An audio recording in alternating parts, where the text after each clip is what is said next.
ये उन दिनों की बात है जब बादशाह अकबर अपने राज्य की खुशहाली को लेकर बहुत आश्वस्त थे। उन्हें लगता था कि उनकी प्रजा सुखी है और उनके अधिकारी पूरी ईमानदारी से काम कर रहे हैं। लेकिन हकीकत कुछ और थी। महल के एक कोने में राजस्व विभाग का प्रमुख अधिकारी, जिसका नाम दीवान दिलावर खान था, एक बेहद लालची और भ्रष्ट इंसान था। दिलावर खान की पहुंच बादशाह तक थी। वो ऊपर से बहुत मीठा बोलता था, लेकिन अंदर से वो गरीबों का खून चूस रहा था। दिलावर खान का नियम साफ था कि काम सरकारी, लेकिन दाम बाजारी। चाहे किसी किसान को अपनी जमीन के कागज पक्के करवाने हो या किसी विधवा को अपनी पेंशन चाहिए हो, दिलावर खान की मुट्ठी गर्म किए बिना कोई फाइल आगे नहीं बढ़ती थी। उसकी चालाकी यह थी कि वो कभी भी रिश्वत अपने हाथ में नहीं लेता था और न ही कोई सबूत छोड़ता था। एक दिन दरबार खत्म होने के बाद बादशाह अकबर बीरबल के साथ बाग में टहल रहे थे। अकबर ने बीरबल से कहा कि बीरबल, हमें कभी कभी लगता है कि हमारे खजाने से इतना धन प्रजा के कल्याण के लिए निकलता है, लेकिन क्या वह सच में उन तक पहुंचता है? हमें शिकायतें तो नहीं मिलती, लेकिन हमारा दिल कहता है कि कहीं न कहीं कुछ गड़बड़ है। इस पर बीरबल ने जवाब दिया कि जहांपनाह, दिया तले हमेशा अंधेरा होता है। शिकायतें इसलिए नहीं आती क्योंकि शिकायत सुनने वाले ही अक्सर गुनाहगार होते हैं। मुझे कुछ वक्त दें, मैं पता लगाता हूं कि माजरा क्या है। बादशाह ने बीरबल को अनुमति दे दी। बीरबल समझ चुके थे कि महल की दीवारों के भीतर कोई ऐसा है जो सिस्टम को सड़ा रहा है। शहर के बाहरी इलाके में माधव नाम का एक गरीब किसान रहता था। माधव बहुत मेहनती था, लेकिन उसकी किस्मत खराब थी। उसकी पुश्तैनी जमीन के कागजात महल के दफ्तर में अटके हुए थे। अगर उसे वो कागज नहीं मिलते तो गांव का जमींदार उसकी जमीन हड़प लेता। माधव पिछले 6 महीनों से दीवान दिलावर खान के दफ्तर के चक्कर काट रहा था। एक सुबह माधव हिम्मत करके दिलावर खान के कक्ष में घुस गया। माधव ने गिड़गिड़ाते हुए कहा कि हुजूर, मुझ पर रहम करें।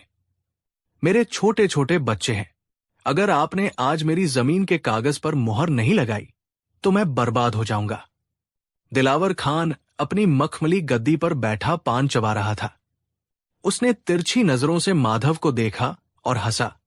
दिलावर खान ने गुस्से में कहा कि अरे ओ माधव, सरकारी काम है, कोई हलवा नहीं जो अभी बना और अभी खा लिया। इसमें वक्त लगता है और वजन भी। माधव ने पूछा कि वजन? हुजूर, मैं समझा नहीं। दिलावर खान ने कहा कि अरे बेवकूफ, कागज पर शाही मुहर का वजन तभी पड़ता है जब मेरी हथेली पर सोने के 50 सिक्कों का वजन रखा जाए। कल शाम तक 50 सोने के सिक्के लेकर आओ, वरना अपनी जमीन भूल जाओ। माधव के पैरों तले जमीन खिसक गई। 50 सोने के सिक्के, उसके पास तो 50 तांबे के सिक्के भी नहीं थे। वो रोता बिलखता वहां से निकला। उसे समझ नहीं आ रहा था कि वो क्या करे। जब सारे रास्ते बंद हो जाते हैं, तब इंसान को ईश्वर याद आता है, या फिर अकबर के राज्य में बीरबल। माधव ने सुना था कि बीरबल गरीबों के मसीहा है। रात के सन्नाटे में वो छुपते छुपाते बीरबल के निजी आवास पर पहुंचा। बीरबल उस समय कुछ सरकारी दस्तावेज पढ़ रहे थे। माधव ने उनके पैरों में गिरकर अपनी पूरी आपबीती सुनाई। माधव ने रोते हुए कहा कि दीवान जी, दिलावर खान ने 50 सोने के सिक्के मांगे हैं। मैं कहां से लाऊं? अगर मैंने नहीं दिए तो मेरा परिवार भूखा मर जाएगा। बीरबल ने माधव को उठाया और उसे पानी पिलाया। बीरबल की आंखों में एक चमक आ गई थी। उन्हें वो दीमक मिल गई थी जिसकी तलाश बादशाह को थी। लेकिन समस्या ये थी कि दिलावर खान बहुत शातिर था। अगर सीधे बादशाह से शिकायत की जाती तो वो मुकर जाता और माधव को झूठा साबित कर देता। उसे रंगे हाथों पकड़ना जरूरी था। बीरबल ने पूछा कि माधव, क्या तुम अपनी जमीन बचाना चाहते हो और उस बेईमान को सबक सिखाना चाहते हो? माधव ने कहा कि जी हुजूर, मैं कुछ भी करने को तैयार हूं। बीरबल ने कहा कि तो ठीक है, जैसा मैं कहूं वैसा ही करना। कल तुम दिलावर खान के पास जाओगे और कहोगे कि तुम सिक्के देने को तैयार हो। माधव ने कहा कि लेकिन हुजूर, मेरे पास तो फूटी कौड़ी नहीं है। बीरबल ने मुस्कुराते हुए कहा कि सिक्कों की चिंता तुम मत करो, सिक्के मैं दूंगा, लेकिन ये साधारण सिक्के नहीं होंगे। ये दिलावर खान की बर्बादी का परवाना होंगे। यहां बीरबल ने अपनी बुद्धिमानी का असली खेल शुरू किया। बीरबल ने अपनी तिजोरी से 50 सोने के सिक्के निकाले, लेकिन ये सिक्के आम नहीं थे। बीरबल ने उन सिक्कों को एक विशेष प्रकार के गोंद और इत्र के मिश्रण में डुबोया था। ये इत्र बहुत ही दुर्लभ था, जिसकी खुशबू कई दिनों तक नहीं जाती थी, और वो गोंद हाथों पर लगते ही एक अदृश्य परत बना देता था, जो साधारण पानी से नहीं धुलती थी। इसके अलावा बीरबल ने एक और खतरनाक चाल चली। उन्होंने उन सिक्कों में से 5 सिक्के ऐसे मिलाए जो शाही खजाने के थे, जिन पर एक बहुत ही बारीक गुप्त निशान बना होता था, जो सिर्फ बादशाह और खास मंत्रियों को पता था। बीरबल ने वो थैली माधव को दी और कहा कि माधव, ये थैली लो। कल शाम जब अंधेरा होने लगे, तब दिलावर खान के घर जाना। याद रखना, ये थैली सिर्फ उसके हाथ में देना, और जब वो थैली ले ले तो जोर से कहना कि हुजूर, अब मेरा काम हो जाना चाहिए। माधव कांपते हाथों से थैली लेकर चला गया। उसे डर भी लग रहा था और बीरबल पर भरोसा भी था। अगली शाम सूरज ढलते ही माधव दिलावर खान की हवेली पहुंचा। दिलावर खान अपने दीवान खाने में बैठा हुक्का पी रहा था।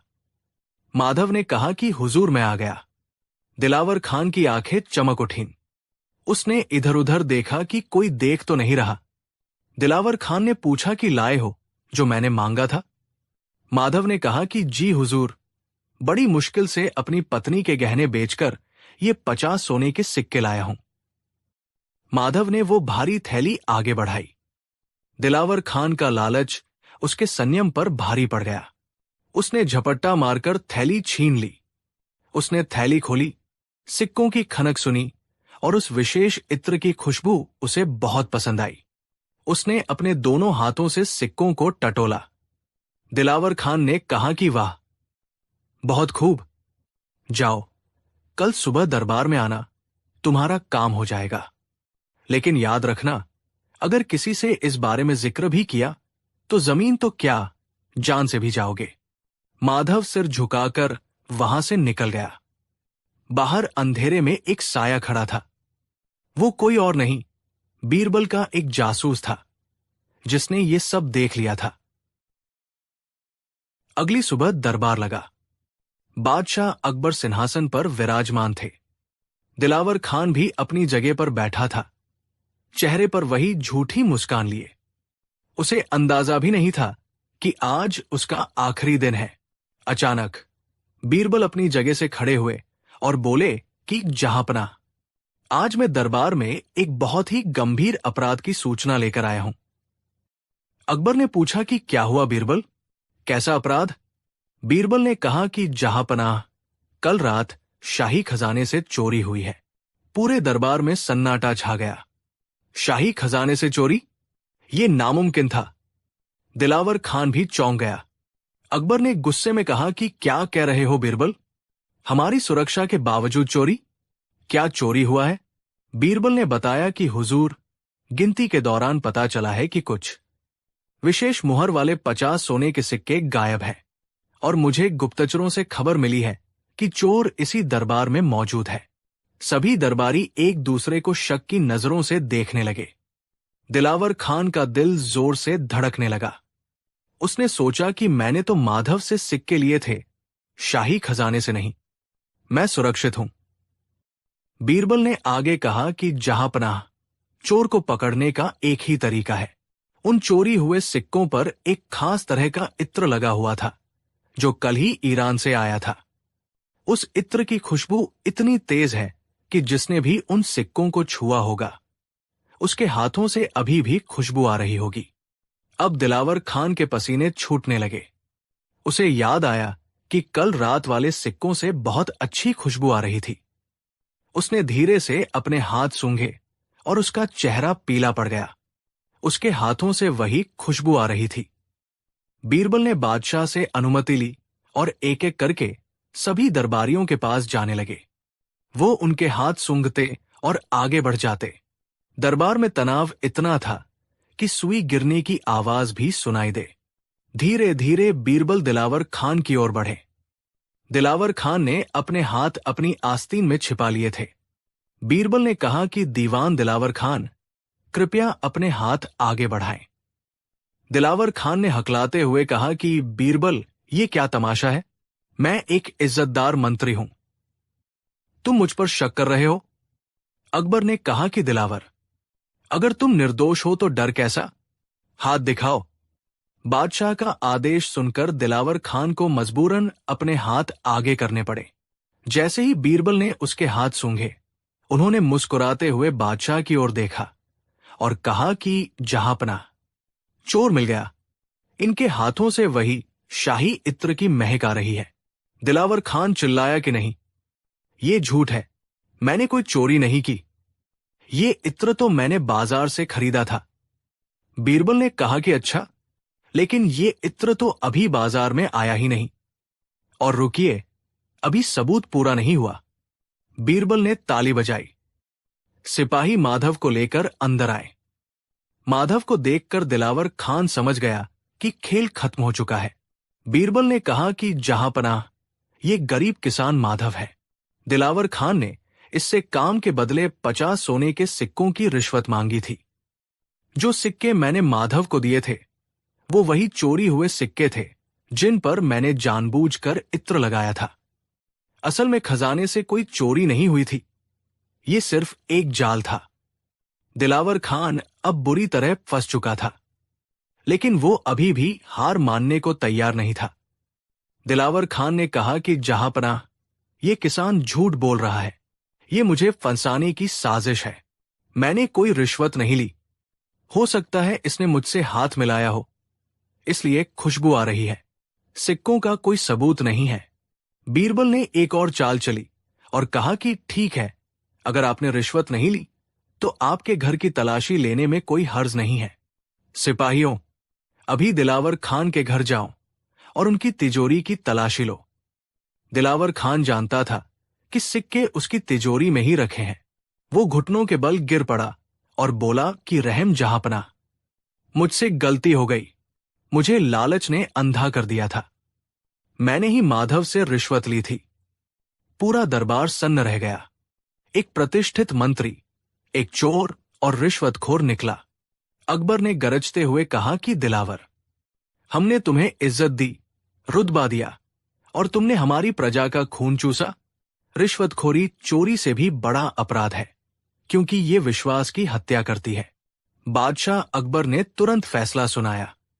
दिलावर खान की सारी संपत्ति जब्त कर ली गई और उसे कारागार में डाल दिया गया। उसकी जगह एक ईमानदार युवा को नियुक्त किया गया। अकबर ने माधव को बुलाया और कहा कि माधव, हमें माश करना कि तुम्हें हमारे राज में इतनी तकलीफ उठानी पड़ी। तुम्हारी जमीन के कागज आज ही पक्के होंगे और इनाम के तौर पर वो 50 सोने के सिक्के अब तुम्हारे हैं। माधव की आंखों में खुशी के आंसू थे। उसने बीरबल और बादशाह के पैर छुए। उस दिन बीरबल ने साबित कर दिया कि अपराधी चाहे कितना भी चालाक क्यों न हो, सच्चाई और बुद्धिमानी के आगे उसे झुकना ही पड़ता है। बीरबल ने न केवल एक गरीब को न्याय दिलाया, बल्कि पूरे राज्य को ये संदेश दिया कि अकबर के दरबार में भ्रष्टाचार के लिए कोई जगह नहीं है। तो दोस्तों, ये थी कहानी कि कैसे बीरबल ने अपनी चतुराई से एक भ्रष्ट मंत्री को रंगे हाथों पकड़ा। इस कहानी से हमें ये सीख मिलती है कि लालच का अंत हमेशा बुरा होता है और सत्य परेशान हो सकता है, लेकिन पराजित नहीं। कहानी 2। एक दिन दरबार लगा हुआ था। शहंशाह अकबर अपने भव्य सिंहासन पर विराजमान थे और दरबारी अपनी अपनी जगहों पर बैठे सल्तनत के कामकाज पर चर्चा कर रहे थे। तभी एक दरबार ने आकर इत्तिला दी कि पड़ोसी राज्य रामपुर का एक दूत शहंशाह से मिलने की इजाजत चाहता है। अकबर ने इजाजत दे दी। दरबार के विशाल दरवाजे खुले और अंदर एक भव्य और प्रभावशाली व्यक्ति ने प्रवेश किया। उसने कीमती रेशमी लिबास पहना था। सिर पर एक शानदार पगड़ी थी और कमर में सोने की मूठ वाली तलवार लटकी हुई थी। उसका चेहरा आत्मविश्वास से दमक रहा था और चाल में शाही अंदाज था। उसने आगे बढ़कर शहंशाह अकबर को अदब से सलाम किया। शहंशाह हिंद को रामपुर के राजा विक्रम सिंह का सलाम पहुंचे। मैं उनका खास दूत बलवंत राय आपकी खिदमत में एक पैगाम और एक तोहफा लेकर हाजिर हुआ हूं। उसकी आवाज में एक गजब का रोब और तहजीब थी। अकबर उससे बहुत प्रभावित हुए। उन्होंने उसे बैठने का इशारा किया। बलवंत राय ने कहना शुरू किया, महाराजा विक्रम सिंह आपके साथ अपनी दोस्ती को और मजबूत करना चाहते हैं। उन्होंने आपकी शान में ये बेशकीमती हीरों का हार भेजा है। उसने एक मखमली संदूक खोला जिसमें बेशकीमती हीरों का एक हार सूरज की तरह चमक रहा था। पूरा दरबार उस हार की चमक से चौंधिया गया। अकबर बहुत खुश हुए और उन्होंने रामपुर के राजा का शुक्रिया अदा किया। इसके बाद बलवंत राय ने कहा, शहंशाह, हमारे महाराज आपकी और आपके दरबार की बुद्धिमानी के बड़े कायल हैं। खासकर आपके नवरत्न बीरबल की चतुराई के किस्से तो पूरी दुनिया में मशहूर है। हमारे महाराज ने आपके दरबार के लिए एक छोटी सी पहेली भी भेजी है। अकबर ने उत्सुकता से पूछा, कैसी पहेली? बलवंत राय ने मुस्कुराते हुए कहा, आलम पनाह, मेरे साथ एक और व्यक्ति आया है। हम दोनों में से एक रामपुर का असली दूत है और दूसरा एक बहरूपिया है जो हूबहू दूत का भेष धर सकता है। चुनौती यह है कि आपके दरबार को यह पहचानना है कि हम दोनों में से असली बलवंत राय कौन है। अगर आपका दरबार सही पहचान कर लेता है तो रामपुर की रियासत आपकी बुद्धिमानी का लोहा मान लेगी और ये हार आपका होगा। लेकिन अगर आप गलत साबित हुए तो ये हार वापस रामपुर चला जाएगा। ये सुनते ही पूरे दरबार में एक रोमांचक खलबली मच गई। ये सिर्फ एक पहेली नहीं थी, बल्कि अकबर के दरबार की इज्जत का सवाल था। अकबर ने चुनौती स्वीकार करते हुए कहा, हमें तुम्हारी चुनौती मंजूर है। बुलाओ उस दूसरे व्यक्ति को। बलवंत राय के इशारा करते ही दरबार का दरवाजा फिर से खुला और अंदर एक और व्यक्ति ने प्रवेश किया। उसे देखकर पूरा दरबार, यहां तक कि खुद अकबर भी अपनी कुर्सी से खड़े हो गए। वो दूसरा व्यक्ति हूबहू बिल्कुल पहले वाले बलवंत राय जैसा था। वही कपड़े, वही पगड़ी, वही चाल, वही अंदाज, यहां तक कि चेहरे पर एक छोटा सा तिल भी उसी जगह पर था। दोनों में फर्क करना नामुमकिन था। वे जुड़वा भाइयों की तरह लग रहे थे। अब दरबार में दो बलवंत राय खड़े थे और दोनों ही खुद को असली बता रहे थे। पहला बोला, जहां पनाह, मैं ही असली दूत हूं। ये नकलची मेरे साथ आकर आपको धोखा देना चाहता है। दूसरा भी तुरंत बोला, नहीं हुजूर, ये झूठा है। मैं ही रामपुर से आया असली बलवंत राय हूं। इसने रास्ते में मेरा भेष धर लिया। दरबार में कानाफूसी शुरू हो गई। कौन सच बोल रहा है, कौन झूठ, ये समझना मुश्किल था। अकबर ने अपने सबसे समझदार मंत्रियों की तरफ देखा। एक एक करके सभी मंत्रियों ने दोनों से सवाल पूछने शुरू किए। एक मंत्री ने पूछा, रामपुर के राजा की कितनी संतानें हैं? दोनों ने एक साथ जवाब दिया, एक शहजादा और 2 शहजादियां। जवाब सही था। दूसरे मंत्री ने पूछा, रामपुर के महल के मुख्य द्वार पर किस जानवर की मूर्ति लगी है? दोनों ने फिर एक साथ जवाब दिया, 2 हाथियों की, जिनकी सूंड ऊपर की ओर उठी हुई है। यह जवाब भी सही था। उनसे रामपुर की राजनीति, भूगोल, राजा के निजी जीवन से जुड़े दर्जनों सवाल पूछे गए, लेकिन हर बार दोनों ने एक जैसे और बिल्कुल सही जवाब दिए। ऐसा लग रहा था कि उस बहरूपिये ने अपनी तैयारी में कोई कमी नहीं छोड़ी थी। वो दूत के बारे में सब कुछ जानता था। घंटों बीत गए। दरबारियों का सिर चकराने लगा। वे हार मानने की कगार पर थे। अकबर की पेशानी पर भी चिंता की लकीरें उभर आईं। ये उनकी सल्तनत की इज्जत का सवाल था। तभी अकबर की नजर बीरबल पर पड़ी, जो अब तक खामोश खड़े ये सारा तमाशा देख रहे थे। उनके चेहरे पर न कोई चिंता थी, न कोई परेशानी, बस एक हल्की सी रहस्यमयी मुस्कान थी, जैसे वो इस पहेली का हल पहले ही जान चुके हों। अकबर ने कहा, बीरबल, पूरा दरबार थक चुका है, लेकिन तुम खामोश हो। क्या तुम्हारे पास इस गुत्थी को सुलझाने का कोई तरीका नहीं है? क्या आज हमारी सल्तनत की नाक कट जाएगी? बीरबल ने अदब से सिर झुकाकर कहा, जहां पनाह, सब्र का फल मीठा होता है। इन दोनों ने अपनी तैयारी बहुत अच्छी की है। इन्हें बातों से पकड़ना मुश्किल है। असली और नकली की पहचान के लिए हमें कुछ ऐसा करना होगा जो इन्होंने सोचा भी ना हो। मुझे बस आपकी इजाजत चाहिए। अकबर ने कहा, तुम्हें पूरी इजाजत है बीरबल। जैसे भी हो, सच सामने लाओ। बीरबल दोनों दूतों की तरफ मुड़े और बोले, आप दोनों ने हमारे सभी सवालों के सही जवाब दिए। आप दोनों ही बहुत ज्ञानी और काबिल लगते हैं। अब फैसला करना मुश्किल हो गया है, इसलिए अब आपकी आखिरी परीक्षा होगी। ये परीक्षा ज्ञान की नहीं, बल्कि हुनर की होगी। दोनों दूत हैरान हो गए। हुनर की परीक्षा? कैसी परीक्षा? बीरबल ने एक दरबान को इशारा किया। दरबान दरबार के बीचों बीच एक पतला सा बांस का खंभा गाड़ गया, जो छत तक जा रहा था। फिर बीरबल ने एक तलवार मंगवाई।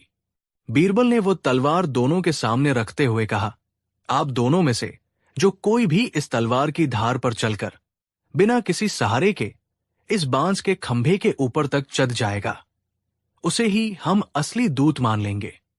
जो ये नहीं कर पाएगा, वो बहरूपिया साबित होगा। ये सुनते ही पूरे दरबार में हंसी का फव्वारा छूट गया। ये कैसी बेतुकी शर्त थी? तलवार की धार पर चलना? ये तो नामुमकिन था। ये तो मौत को दावत देने जैसा था।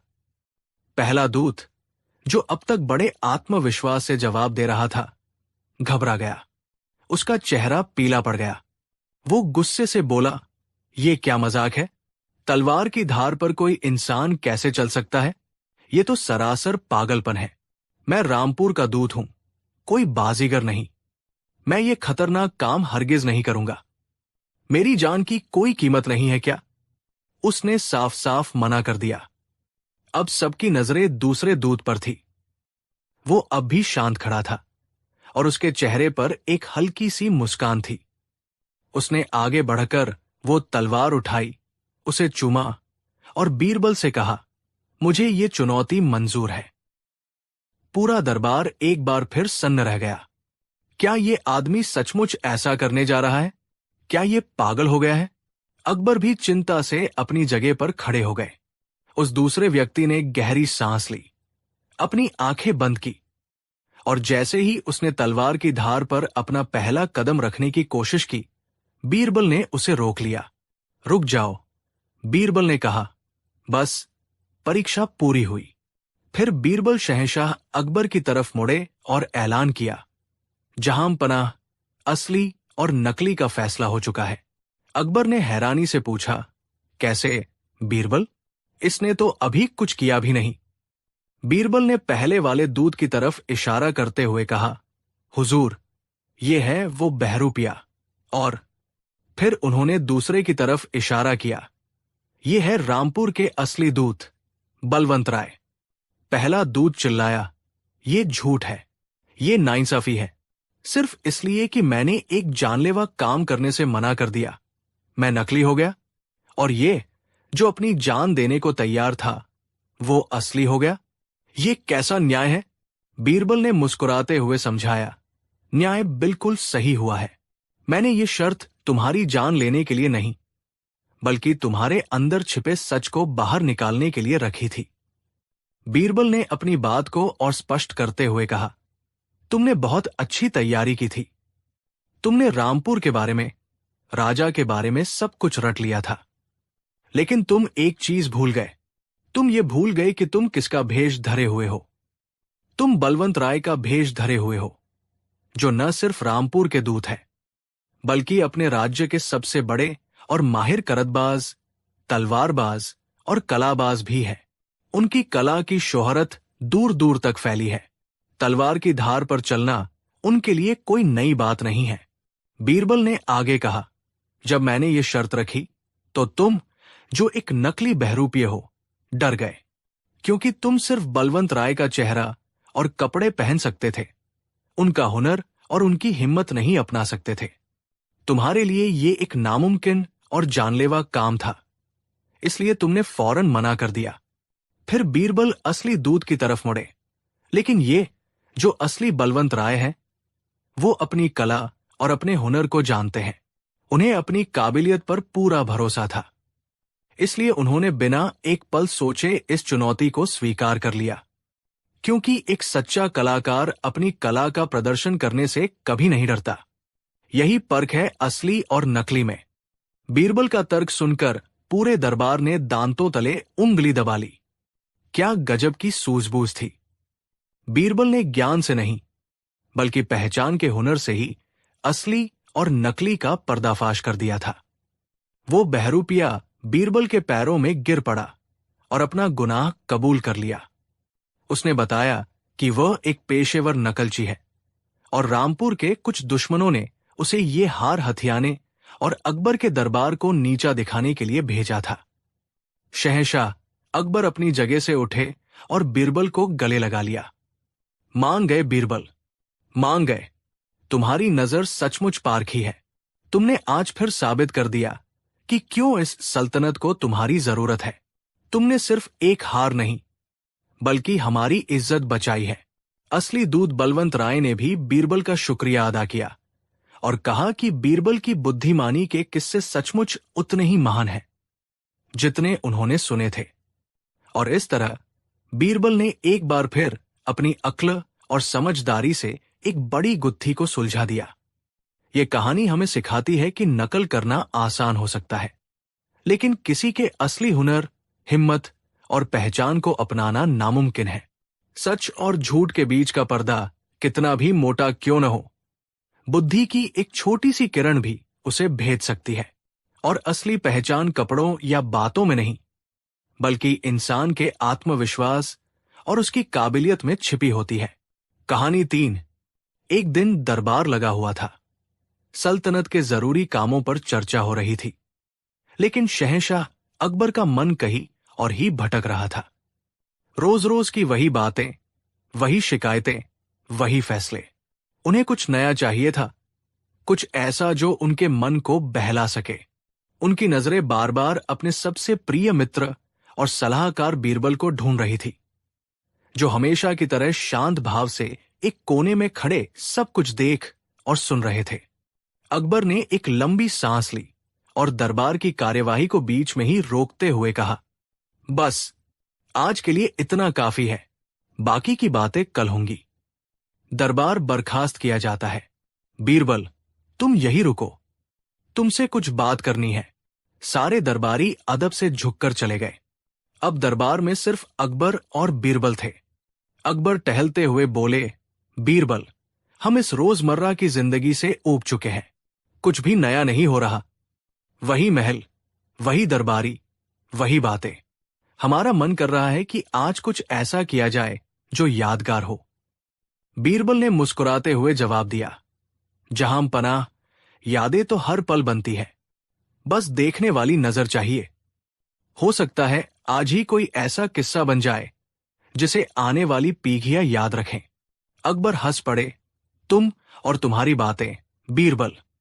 चलो महल की खिड़की से बाहर का नजारा देखते हैं, शायद शहर की चहल पहल देखकर ही मन बहल जाए।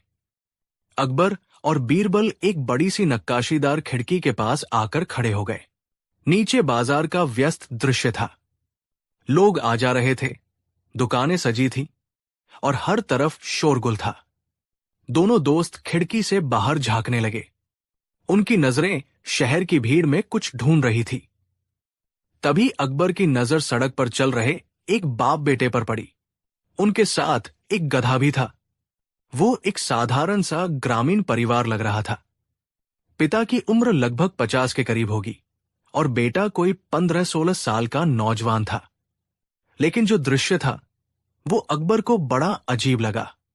गधा खाली चल रहा था और बाप बेटा दोनों उसके साथ साथ पैदल चल रहे थे। अकबर हैरानी और व्यंग्य से हंसते हुए बोले, हाँ, बीरबल, उधर देखो, दुनिया में मूर्खों की कमी नहीं है। देखो उन दोनों को। साथ में सवारी के लिए गधा है, लेकिन फिर भी दोनों पैदल चलकर अपनी जान को तकलीफ दे रहे हैं। इससे बड़ा मूर्ख कौन होगा? बीरबल ने शांति से देखते हुए कहा, आलम पनाह, हो सकता है कोई वजह हो।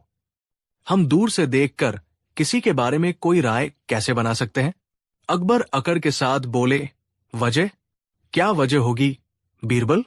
सीधी सी बात है, गधा बोझ उठाने या सवारी करने के लिए होता है। अगर उसे साथ लेकर पैदल ही चलना है तो उसे साथ रखने का फायदा ही क्या है? ये दोनों निस्संदेह महामूर्ख है। पूरी दुनिया यही कहेगी। बीरबल अकबर के स्वभाव को अच्छी तरह जानते थे। वो जानते थे कि बहस करने से कोई फायदा नहीं होगा। उन्हें शहंशाह को सच्चाई का अनुभव खुद करवाना होगा। एक शरारती मुस्कान के साथ बीरबल ने कहा, जहांपनाह, आप बिल्कुल सही कह रहे हैं। दुनिया तो यही कहेगी। लेकिन क्या हम खुद इस बात की पड़ताल कर सकते हैं? अकबर उत्साहित होकर बोले, पड़ताल? कैसी पड़ताल हुजूर? बीरबल ने कहा, क्यों न आज हम और आप भी भेष बदलकर शहर में निकले। हम भी एक गधा साथ ले लेते हैं और हम वही करेंगे जो लोग कहेंगे। देखते हैं कि क्या दुनिया को खुश करना वाकई इतना आसान है। इससे आपका मन भी बहल जाएगा और शायद हमें कुछ नया सीखने को भी मिल जाए। यह प्रस्ताव अकबर को बहुत पसंद आया।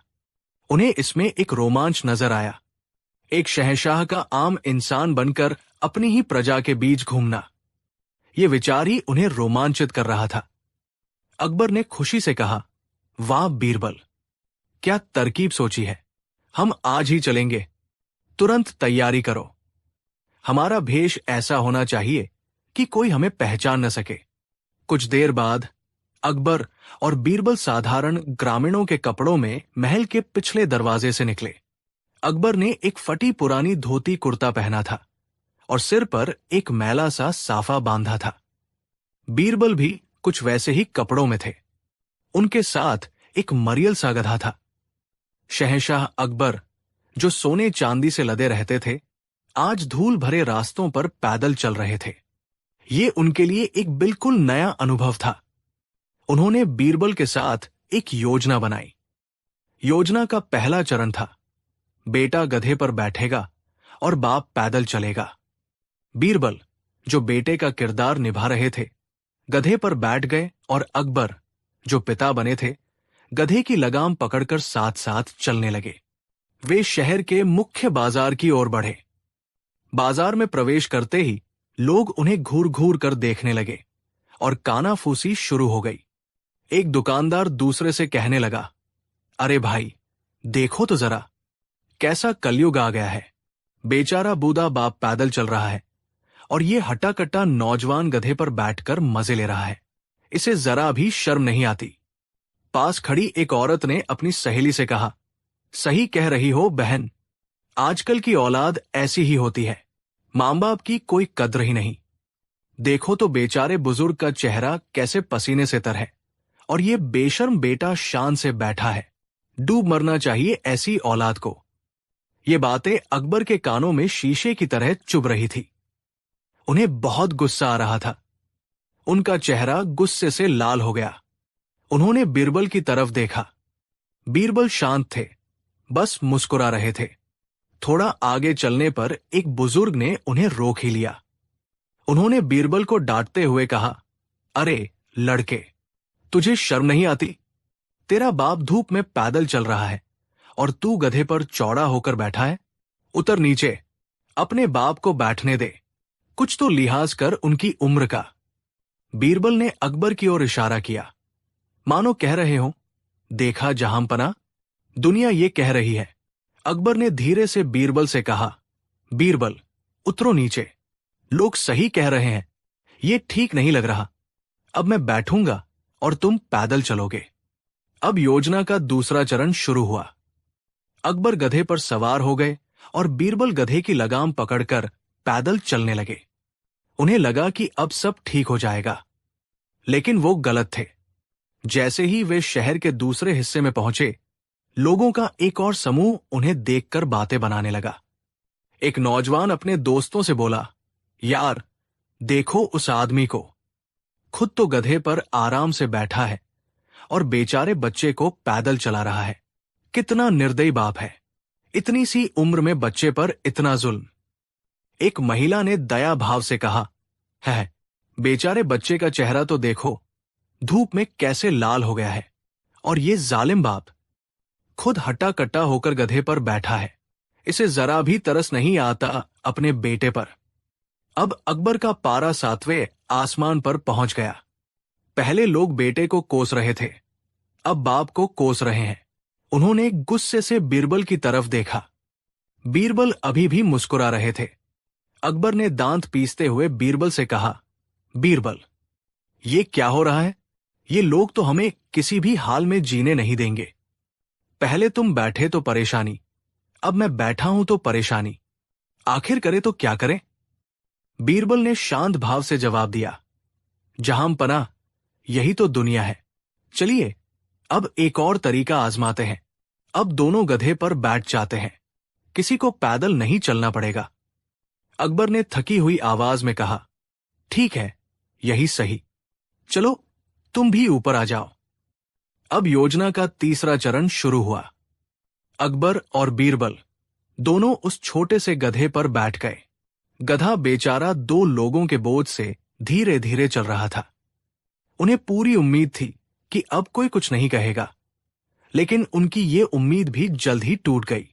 जैसे ही वे एक मंदिर के पास से गुजरे, वहां कुछ लोग खड़े थे। उन्होंने जब ये दृश्य देखा तो वे भड़क उठे।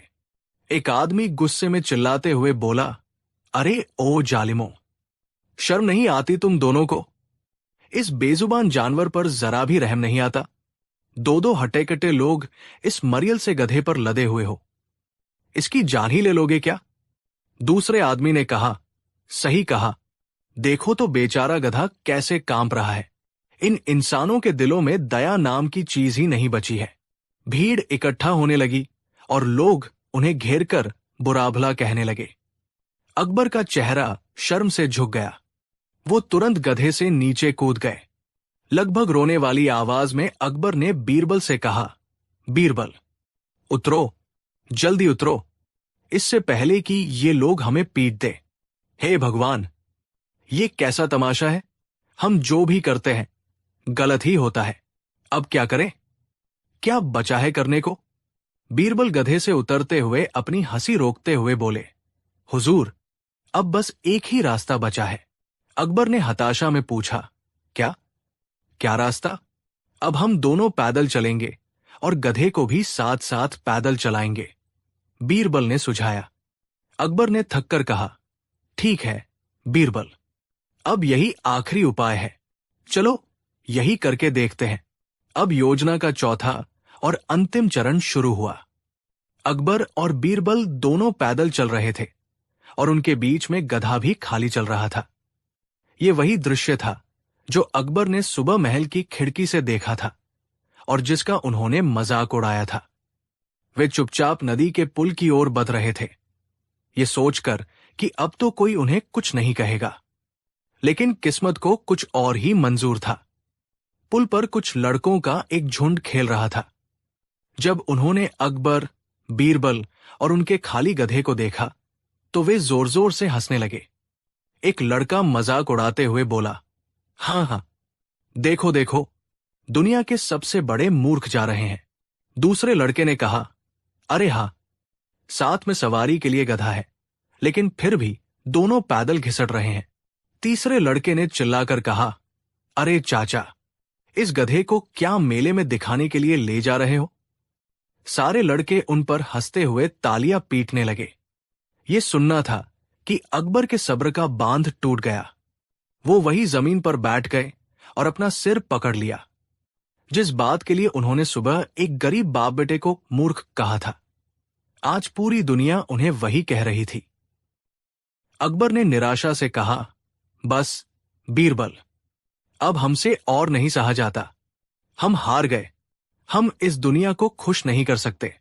हम जो भी करते हैं लोग उसमें नुक्स निकाल ही लेते हैं। जब तुम बैठे तो मैं बुरा, जब मैं बैठा तो तुम बुरे, जब दोनों बैठे तो हम जालिम, और जब कोई नहीं बैठा तो हम महामूर्ख बन गए। अब हमें समझ आया कि वो बाप बेटा क्यों पैदल चल रहे थे। बीरबल अकबर के पास बैठकर उनके कंधे पर हाथ रखते हुए बोले, जहां पनाह, मैं आपको यही तो समझाना चाहता था। अकबर ने बीरबल की ओर देखा। क्या? बीरबल ने गंभीरता से कहा, हुजूर, दुनिया का काम ही है कहना। आप हर किसी को खुश करने की कोशिश करेंगे तो खुद कभी खुश नहीं रह पाएंगे। ये दुनिया का नियम है। अकबर ने गहरी सोच में पूछा, तो फिर इंसान को क्या करना चाहिए बीरबल? बीरबल ने मुस्कुराते हुए जवाब दिया, इंसान को वही करना चाहिए जो उसकी अंतरात्मा को सही लगे, जो उसे अपने विवेक, धर्म और नीति के अनुसार उचित लगे। लोगों की बातों पर ध्यान देंगे तो हम अपनी जिंदगी जी ही नहीं पाएंगे। वो बाप बेटा इसलिए पैदल चल रहे थे क्योंकि शायद वो अपने गधे से प्यार करते थे, उसे थकाना नहीं चाहते थे। ये उनकी अपनी सोच थी, उनका अपना फैसला था, और हमें किसी के फैसले पर तब तक उंगली नहीं उठानी चाहिए जब तक हम उनकी पूरी कहानी न जानते हों। बीरबल की बातों ने अकबर की आंखों पर बंधी पट्टी को खोल दिया था। उन्हें आज एक बहुत बड़ा सबक मिला था। अकबर खड़े होते हुए एक नई ऊर्जा के साथ बोले, तुम सही कहते हो बीरबल, आज तुमने हमारी आंखें खोल दी। चलो अब महल वापस चलते हैं। अगले दिन दरबार फिर से लगा। अकबर अपने सिंहासन पर बैठे थे, लेकिन आज उनके चेहरे पर एक नई शांति और समझदारी थी। उन्होंने आदेश दिया, सिपाहियों, शहर से उस बाप बेटे को ढूंढकर लाओ जो कल एक गधे के साथ शहर में घूम रहे थे। उन्हें पूरे सम्मान के साथ दरबार में पेश किया जाए। कुछ देर बाद सिपाही उस गरीब किसान और उसके बेटे को लेकर दरबार में हाजिर हुए। दोनों डरे हुए थे, कांप रहे थे। किसान ने डर से कांपते हुए कहा, हुजूर, हमसे क्या खता हो गई? अकबर मुस्कुराते हुए अपने सिंहासन से उतरे और उनके पास आए। तुमने कुछ गलत नहीं किया भाई। गलत तो हम थे। हमने तुम्हें देखे बिना तुम्हारे बारे में एक राय बना ली थी, लेकिन कल तुम्हारे ही कारण हमें जिंदगी का सबसे बड़ा सबक मिला है। अकबर ने अपने गले से एक कीमती मोतियों की माला उतारी और उस किसान को पहना दी। उन्होंने कहा, यह तुम्हारा इनाम है, हमें यह सिखाने के लिए कि इंसान को लोगों की परवाह किए बिना वही करना चाहिए जो उसका दिल और दिमाग सही समझे। आज से तुम हमारे शाही बाग के मुख्य माली हुए। किसान और उसका बेटा हैरान रह गए। उनकी आंखों में खुशी के आंसू आ गए। पूरा दरबार अकबर के इस न्याय और बड़प्पन को देखकर हैरान था। सब शहंशाह अकबर की जय के नारे लगाने लगे। अकबर की नजर बीरबल से मिली। बीरबल गर्व से मुस्कुरा रहे थे, और इस तरह एक छोटे से मजाक और एक गधे के बोझ ने शहंशाह अकबर को वो ज्ञान दिया जो बड़े बड़े ज्ञानी भी नहीं दे पाते। उन्होंने सीखा कि आप दुनिया में हर किसी को खुश नहीं कर सकते। अगर आपका ज़मीर साफ है और आपके इरादे नेक हैं, तो आपको इस बात की चिंता नहीं करनी चाहिए कि लोग क्या कहेंगे, क्योंकि लोग तो कुछ ना कुछ कहेंगे ही। लोगों का काम है कहना। कहानी 4। ये कहानी उस दिन की है जब शहंशाह अकबर का जन्मदिन था। पूरे आगरा को दुल्हन की तरह सजाया गया था। किले में जश्न का माहौल था। देश विदेश से राजा महाराजा और दूत तोहफे लेकर हाजिर हुए थे। शाम को एक आलीशान दावत का आयोजन किया गया था, जिसमें ऐसे ऐसे पकवान थे जिनके नाम भी आम लोगों ने नहीं सुने थे। दरबार खचाखच भरा हुआ था। हर कोई शहंशाह की शान में कसीदे पत रहा था। अकबर अपने मखमली सिंहासन पर बैठे हुए गर्व से मुस्कुरा रहे थे। उनकी नजर अपने प्रिय बीरबल पर पड़ी, जो हमेशा की तरह एक शांत कोने में खड़े, चेहरे पर एक हल्की सी मुस्कान लिए ये सारा तमाशा देख रहे थे। तभी दरबारियों के बीच से एक आवाज उभरी। ये आवाज थी हकीम रहमत खान की। हकीम रहमत खान शाही बावर्ची खाने के प्रमुख तो थे ही, साथ ही खुद को दुनिया का सबसे बड़ा ज्ञानी भी समझते थे। वो बीरबल से बहुत जलते थे, क्योंकि शहंशाह हर मामले में बीरबल की ही राय लेते थे। आज उन्हें बीरबल को नीचा दिखाने का एक सुनहरा मौका नजर आ रहा था। हकीम रहमत खान ने अदब से झुककर कहा, आलम पनाह, आज की ये दावत यकीनन इस दुनिया की सबसे बेहतरीन दावत है। ऐसे लजीज पकवान तो शायद जन्नत में भी नसीब न होते होंगे। इसका सारा श्रेय आपकी दरियादिली और हम जैसे काबिल लोगों की परख को जाता है। अकबर ने गर्व से अपनी छाती चौड़ी कर ली। बिल्कुल हकीम साहब, हमारे दरबार में काबिल लोगों की कोई कमी नहीं है। हकीम ने अपनी बात आगे बढ़ाई। हुजूर, काबिलियत सिर्फ बातों की नहीं होती।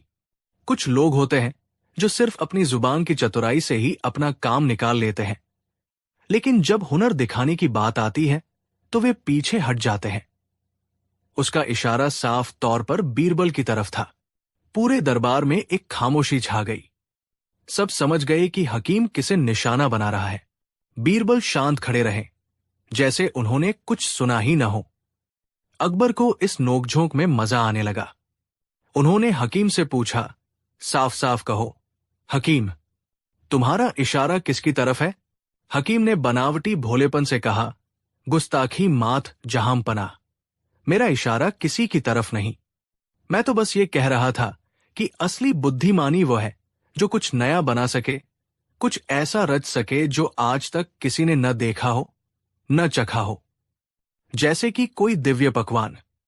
अब अकबर सीधे बीरबल की ओर मुड़े। उनके चेहरे पर एक शरारती मुस्कान थी। बीरबल, हकीम साहब की बात सुनी तुमने? क्या तुम अपनी बुद्धिमानी से कोई ऐसा पकवान बना सकते हो जो आज से पहले किसी ने न चखा हो?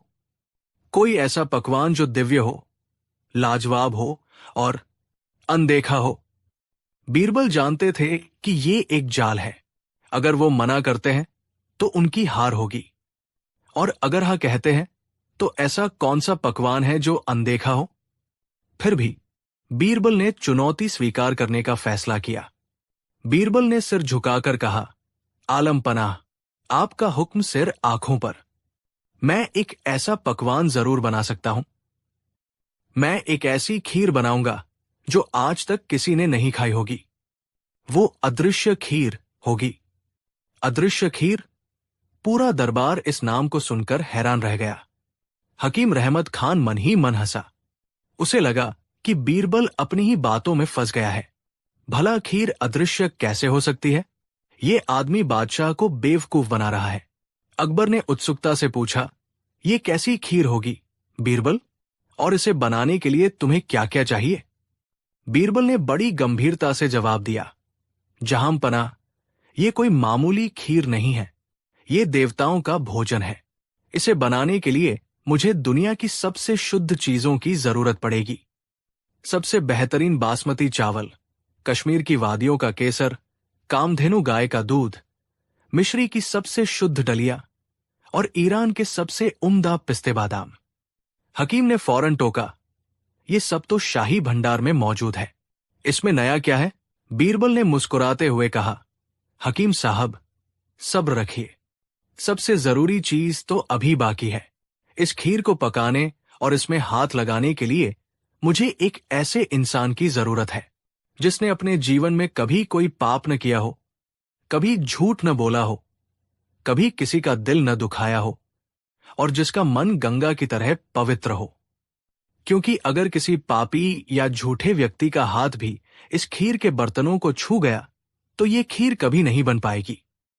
ये शर्त सुनकर पूरे दरबार में सन्नाटा छा गया। हकीम रहमत खान का चेहरा देखने लायक था। उसे अपनी कानों पर यकीन नहीं हो रहा था। ऐसा इंसान कहां से मिलेगा? अकबर को भी ये शर्त बड़ी अजीब लगी, लेकिन वो बीरबल की योजना को अंत तक देखना चाहते थे। उन्होंने कहा, ठीक है बीरबल, तुम्हारी ये शर्त भी मंजूर है। कल सुबह तक तुम्हें ऐसा पवित्र इंसान ढूंढकर दिया जाएगा। अगले दिन दरबार में गहमा गहमी थी। हकीम रहमत खान और दूसरे दरबारी जो बीरबल से जलते थे, पूरी रात शहर में घूम घूम कर ऐसे पवित्र इंसान की तलाश करते रहे। वे सुबह सुबह एक जटाधारी साधु को पकड़कर ले आए जो सालों से जंगल में तपस्या कर रहा था। हकीम ने गर्व से कहा, जहां पनाह, ये देखिए, हम इस महान तपस्वी को लेकर आए हैं।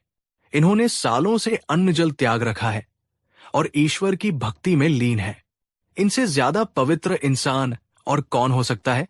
बीरबल ने साधु को प्रणाम किया और बड़ी विनम्रता से पूछा, हे महात्मा, आप धन्य हैं।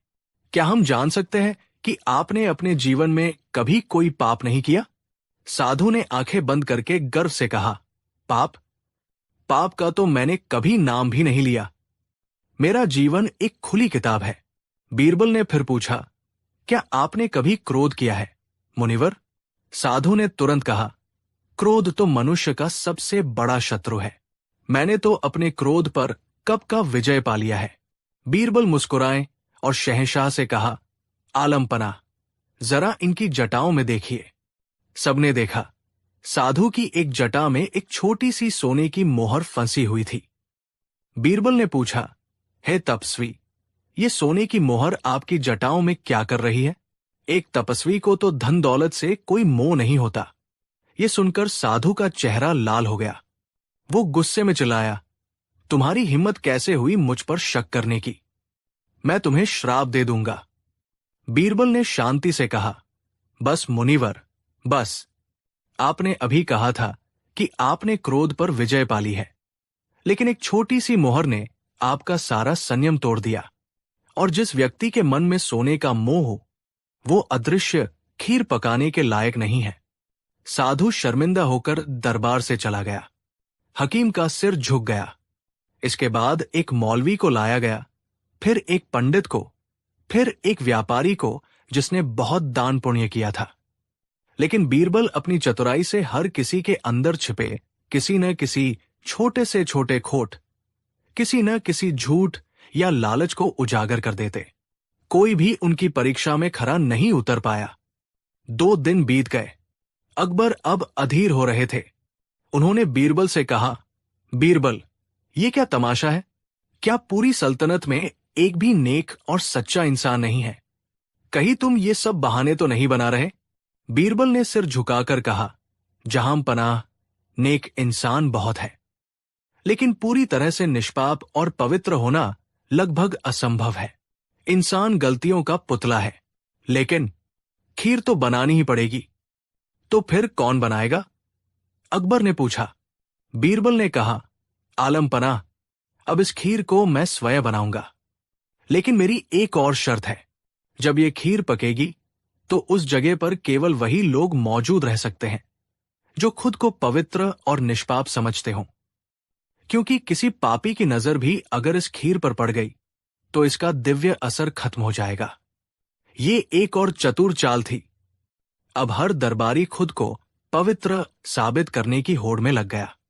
हकीम रहमत खान ने सबसे पहले कहा, हम तो जरूर रहेंगे। हमारा जीवन तो सेवा में ही बीता है। बाकी दरबारियों ने भी हां में हां मिलाई। अगले दिन यमुना नदी के किनारे एक खूबसूरत शामियाना लगाया गया। बीच में एक बड़ा सा चूल्हा जलाया गया और उस पर एक विशाल देग रखी गई। केसर, दूध, चावल, मेवे और मिश्री जैसी सारी सामग्री करीने से सजाकर रखी गई थी। अकबर, बीरबल और सभी प्रमुख दरबारी वहां मौजूद थे। बीरबल ने एक एक करके सारी सामग्री उस खाली देग में डालना शुरू किया। उन्होंने चावल डाले, फिर दूध, फिर केसर, लेकिन उन्होंने चूल्हे में आग बहुत धीमी जलाई थी। वो बस एक दिखावा कर रहे थे। वो देग को हिलाते और ऐसे मंत्र पढ़ते जैसे कोई बहुत बड़ा अनुष्ठान कर रहे हों। दूध और केसर की हल्की हल्की खुशबू हवा में फैलने लगी, जिससे माहौल और भी रहस्यमयी हो गया। घंटों बीत गए। दरबारी उकताने लगे। हकीम रहमत खान ने बेचैनी से पूछा, बीरबल, और कितना समय लगेगा? खीर बनी भी या नहीं? बीरबल ने आंखें बंद किए हुए ही कहा, बस, दिव्य खीर अब तैयार होने ही वाली है। इसकी सुगंध महसूस कीजिए। ये सिर्फ पवित्र आत्माओं को ही महसूस हो सकती है। अब क्या था? हर कोई जोर जोर से सांसें खींचकर कहने लगा, हाँ, क्या अद्भुत सुगंध है। ऐसी खुशबू तो जीवन में कभी नहीं सूंघी। कुछ देर बाद बीरबल ने घोषणा की, लीजिए, अदृश्य खीर तैयार है। अब मैं देग का ढक्कन खोलने जा रहा हूं। सबकी सांसें थम गई। अकबर भी उत्सुकता से देख रहे थे। बीरबल ने धीरे धीरे देग का ढक्कन उठाया। अंदर कुछ भी नहीं था। देग बिल्कुल खाली थी। हकीम रहमत खान गुस्से से चिल्लाया, धोखा! ये धोखा है। इसने हम सबको और शहंशाह को बेवकूफ बनाया है। देग तो खाली है। बाकी दरबारी भी कहने लगे, हां, इसमें तो कुछ भी नहीं है। बीरबल ने हमारा समय बर्बाद किया। इसे सजा मिलनी चाहिए। बीरबल शांत खड़े मुस्कुरा रहे थे। उन्होंने चिल्लाते हुए दरबारियों की तरफ देखा और फिर बड़ी गंभीरता से बोले, मैंने तो पहले ही कहा था, ये अदृश्य खीर है। ये देवताओं का प्रसाद है।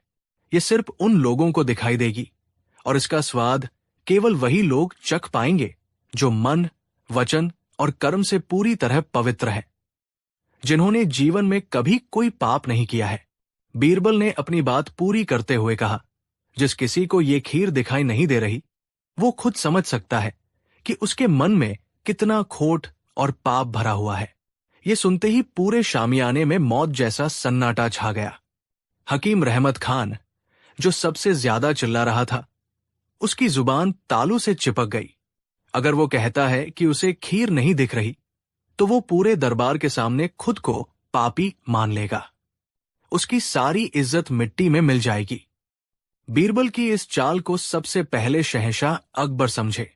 वो मन ही मन बीरबल की बुद्धिमानी पर कायल हो गए। उन्होंने इस खेल को आगे बढ़ाने का फैसला किया। अकबर अपनी जगह से उठे, देग के पास गए और अंदर झांक कर बोले, वाह बीरबल, वाह! क्या अद्भुत खीर बनाई है। सोने जैसी चमक और केसर की ऐसी महक। ऐसी दिव्य चीज मैंने आज तक नहीं देखी। सचमुच ये देवताओं का ही भोजन है। अब तो जैसे सबको रास्ता मिल गया। शहंशाह को दिख रही है तो हमें क्यों नहीं दिखेगी? हकीम रहमत खान फौरन आगे बढ़ा और देग में झांक कर बोला, हां, हां, जहां पनाह सही फरमा रहे हैं। अब मुझे भी दिखाई दी। क्या रंग है, क्या बनावट है। वाह, वाह! फिर क्या था, एक एक करके सारे दरबारी आगे आते और खाली देग में झांककर उस अदृश्य खीर की तारीफों के पुल बांधने लगते। एक ने कहा, इसमें पड़े हुए बादाम तो देखिए, कितने करीने से काटे गए हैं। दूसरे ने कहा, और ये पिस्ते की तरी, लाजवाब। तीसरा बोला, मैंने तो ऐसी खीर कभी सपने में भी नहीं सोची थी। हर कोई एक दूसरे से बढ़ चढ़कर खीर की तारीफ कर रहा था, ताकि कोई उसे पापी न समझ ले। बीरबल ने चम्मच उठाया और हवा में घुमाते हुए कहा, जहां पनाह, अब आप इसे चखकर देखिए। अकबर ने हाथ आगे बढ़ाया, जैसे चम्मच से कुछ ले रहे हों, और फिर उसे खाने का नाटक करते हुए आंखें बंद कर ली। आहा, अद्भुत! क्या स्वाद है। ऐसा लगता है जैसे अमृत पी लिया हो। बीरबल, तुम सचमुच एक जौहरी हो। अब तो दरबारियों में उस अदृश्य खीर को चखने की होड़ लग गई। हर कोई आता, हवा में से चम्मच लेता और खीर खाने का नाटक करके उसकी तारीफ करता। हकीम रहमत खान ने तो यहां तक कह दिया कि ऐसी खीर बनाने की विधि तो उसे अपनी किताबों में भी नहीं मिली। ये पाखंड का अद्भुत नजारा था, जिसे बीरबल शांति से देख रहे थे। उन्होंने अपनी बुद्धि से न केवल अपनी इज्जत बचाई, बल्कि उन सभी घमंडी और ईर्ष्यालु दरबारियों को आईना भी दिखा दिया था, जो खुद को बहुत पवित्र और दूसरों को नीचा समझते थे। जब यह दावत का नाटक खत्म हुआ और सब अपने अपने घर चले गए, तो अकबर ने रात में बीरबल को अपने निजी कक्ष में बुलाया। जैसे ही बीरबल अंदर आए, अकबर जोर जोर से हंसने लगे। मान गए बीरबल, मान गए। आज तुमने जो खीर पकाई और खिलाई है, उसका स्वाद मैं जिंदगी भर नहीं भूलूंगा। तुमने बिना कुछ पकाए ही सबको ऐसा पाठ पढ़ाया है जो वे कभी नहीं भूलेंगे। बीरबल ने मुस्कुराकर कहा, जहां पनाह, मैंने कोई खीर नहीं पकाई। मैंने तो बस इंसानी फितरत का आईना दिखाया है। लोग अक्सर वो नहीं होते जो वेद दिखाते हैं। अपने पापों और कमियों को छिपाने के लिए वे किसी भी हद तक जा सकते हैं। आज दरबार में हर कोई खुद को नेक साबित करने के लिए एक अदृश्य खीर की तारीफ कर रहा था। अकबर ने बीरबल को गले लगा लिया और कहा, बीरबल, तुम सिर्फ मेरे सलाहकार नहीं, मेरे दोस्त और मेरे गुरु भी हो। तुम्हारी बुद्धि ही इस सल्तनत की असली दौलत है। उस दिन के बाद से हकीम रहमत खान और किसी भी दरबारी ने बीरबल की बुद्धिमानी को चुनौती देने की हिम्मत नहीं की। और अदृश्य खीर की ये कहानी इतिहास में हमेशा के लिए अमर हो गई, जो हमें सिखाती है कि दुनिया में सबसे बड़ा पाखंड अपनी कमियों को छिपाने का ढोंग करना है और सबसे बड़ी बुद्धिमानी इंसान के इसी स्वभाव को समझना है। कहानी 5। एक दिन दरबार लगा हुआ था। मौसम बेहद खुशगवार था। ठंडी हवा के झोंके आलीशान पर्दों को उड़ा रहे थे। अकबर बेहद अच्छे मूड में थे। उन्होंने अपने दरबारियों से पूछा, बताओ, इस पूरी दुनिया में सबसे बड़ा कौन है? ये सवाल सुनते ही दरबारियों में होड़ लग गई शहंशाह की चापलूसी करने की।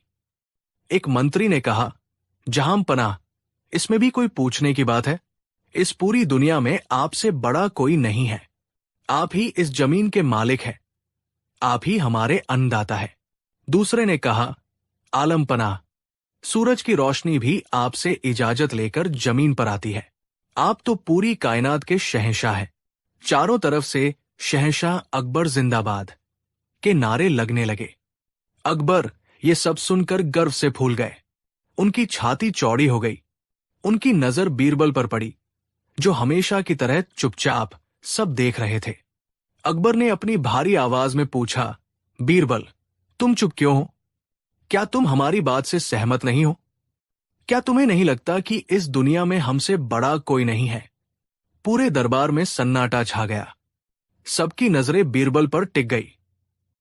सब जानते थे कि बीरबल कभी झूठी तारीफ नहीं करते। आज या तो बीरबल की गर्दन जाएगी या फिर वो भी दूसरों की तरह चापलूस बन जाएंगे। बीरबल ने बड़ी शांति और अदब से सिर झुकाकर कहा, जहांपनाह, गुस्ताखी माफ हो, लेकिन मैं इस बात से सहमत नहीं हूं। आपसे भी बड़ा कोई है। यह सुनना था कि पूरे दरबार में जैसे भूचाल आ गया। अकबर का चेहरा गुस्से से लाल हो गया। सिंहासन पर बैठे बैठे वो तंग गए। उनकी त्योरियां चढ़ गई। बीरबल, तुम्हारी ये मजाल, तुम कहना क्या चाहते हो? कौन है हमसे बड़ा? बीरबल ने उसी शांत भाव से जवाब दिया, आलमपनाह, आपसे बड़ा है वो जो आपको बना भी सकता है और मिटा भी सकता है। आपसे बड़ा है ईश्वर। अकबर गुस्से से सिंहासन से खड़े हो गए। ईश्वर? हम मानते हैं कि ईश्वर है, लेकिन इस धरती पर, हमारी सल्तनत में हमारा हुक्म चलता है। हम जिसे चाहे जिंदगी दे सकते हैं और जिसे चाहे मौत। हम जो चाहें वो कर सकते हैं। क्या तुम इसे साबित कर सकते हो कि ईश्वर हमसे ज्यादा ताकतवर है? बीरबल जानते थे कि सीधी बहस से कोई फायदा नहीं होगा। उन्हें कुछ ऐसा करना होगा जिससे अकबर को खुद ब खुद सच्चाई का एहसास हो जाए। बीरबल ने सिर झुकाकर कहा, जहांपनाह, मैं अपनी बात जरूर साबित कर सकता हूं, लेकिन इसके लिए आपको मुझे कुछ समय और थोड़ी मोहलत देनी होगी। मैं आपको दिखाऊंगा कि कुछ चीजें ऐसी हैं जो आप चाहकर भी नहीं कर सकते, लेकिन ईश्वर एक पल में कर सकता है। अकबर को अपनी ताकत पर पूरा भरोसा था। उन्होंने इसे एक चुनौती के रूप में लिया। ठीक है बीरबल, हम तुम्हें 1 महीने का समय देते हैं। अगर तुम अपनी बात साबित नहीं कर पाए तो तुम्हारा सिर कलम कर दिया जाएगा, और अगर तुम जीत गए तो हम मान लेंगे कि हमारा सोचना गलत था। पूरा दरबार कांप गया। बीरबल ने अपनी जान दांव पर लगा दी थी। अगले दिन से बीरबल अपनी योजना पर काम करने लगे। उन्होंने शहंशाह से कुछ अजीबोगरीब मांगे की। सबसे पहले बीरबल ने अकबर से कहा, जहांपनाह, आप तो सब कुछ कर सकते हैं। मेरी आपसे पहली गुजारिश है कि आप अपने राज्य के एक गरीब लकड़हारे के बेटे की शादी अपनी शहजादी से करवा दीजिए। ये सुनकर अकबर आगब बुला हो गए। बीरबल, तुम्हारा दिमाग खराब हो गया है? हम अपनी शहजादी, एक मुगल राजकुमारी की शादी एक मामूली लकड़हारे से कर दें? ये नामुमकिन है। हमारी शान, हमारी इज्जत का क्या होगा? बीरबल ने मुस्कुराकर कहा, बस जहांपनाह, मैं यही सुनना चाहता था। आप शहंशाह होकर भी समाज और परंपरा के डर से ये काम नहीं कर सकते। लेकिन ईश्वर, जिसे आप अल्लाह कहते हैं, वो जब चाहे एक फकीर को बादशाह और बादशाह को फकीर बना सकता है। उसकी नजर में सब बराबर है। वो एक पल में किसी की भी किस्मत बदल सकता है। अकबर चुप हो गए। उनके पास कोई जवाब नहीं था। बीरबल की बात में दम था। कुछ दिन बाद बीरबल अकबर को यमुना नदी के किनारे ले गए। शाम का वक्त था। सूरज डूब रहा था। बीरबल ने नदी की लहरों की ओर इशारा करते हुए कहा, आलम पनाह, आप तो कायनात के मालिक हैं। क्या आप इन लहरों को हुक्म दे सकते हैं कि वे आगे न बढ़े और यही रुक जाएं? अकबर ने अपनी पूरी ताकत से चिल्लाकर हुक्म दिया, ऐ नदी, हम तुम्हें हुक्म देते हैं, यही रुक जाओ। लेकिन नदी अपनी ही धुन में बहती रही। लहरें आती रहीं और किनारे से टकराकर लौटती रहीं। अकबर ने कई बार कोशिश की, लेकिन नदी पर उनके हुक्म का कोई असर नहीं हुआ। वो थककर हार गए। बीरबल ने कहा, देखा हुजूर, आप इस बेजान नदी को भी नहीं रोक सकते। लेकिन ईश्वर जब चाहता है, समुद्र भी रास्ता दे देता है और नदियां भी अपना रुख मोड़ लेती है। अकबर का घमंड थोड़ा और टूटा। उन्हें धीरे धीरे एहसास हो रहा था कि उनकी ताकत की एक सीमा है।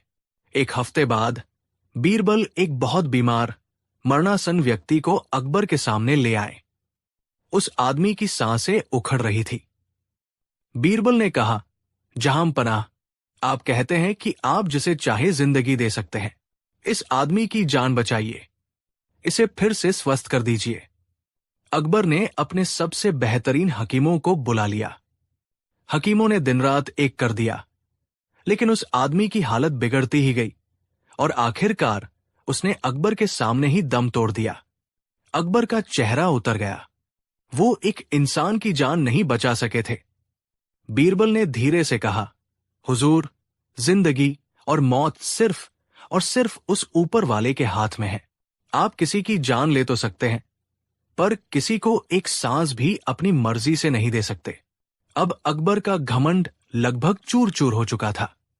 उन्हें अपनी गलती का एहसास हो रहा था। लेकिन बीरबल की आखिरी और सबसे बड़ी परीक्षा अभी बाकी थी। महीने का आखिरी दिन आ गया। बीरबल ने अकबर से कहा, जहां पनाह, आज मेरी परीक्षा का आखिरी दिन है। आज रात आपको और मुझे भेष बदलकर शहर में चलना होगा। मैं आपको कुछ ऐसा दिखाऊंगा जिससे आपकी सारी शंकाएं दूर हो जाएंगी। उस रात अकबर और बीरबल साधारण लोगों के कपड़ों में आगरा की गलियों में घूम रहे थे। बीरबल उन्हें एक छोटी सी टूटी फूटी झोपड़ी के पास ले गए। अंदर से किसी बच्चे के रोने और एक औरत के गाने की आवाज आ रही थी। उन्होंने खिड़की से झांक कर देखा। अंदर एक गरीब औरत अपने भूखे बच्चे को बहलाने के लिए एक खाली पतीले में चम्मच चला रही थी और लोरी गा रही थी। वो बच्चे से कह रही थी, सो जा मेरे लाल, अभी खीर पक रही है। जब अल्लाह चाहेगा तो इसमें चावल और दूध भी आ जाएगा। बच्चा भूख से रो रहा था और मां उसे झूठी तसल्ली दे रही थी। उसकी आंखों में आंसू थे, लेकिन चेहरे पर ईश्वर के प्रति अटूट विश्वास था। ये दृश्य देखकर अकबर का दिल पिघल गया। उनकी आंखों में पानी आ गया। एक शहंशाह, जिसके भंडार भरे पड़े थे, वो अपनी प्रजा को 2 वक्त की रोटी भी नहीं दे पा रहा था।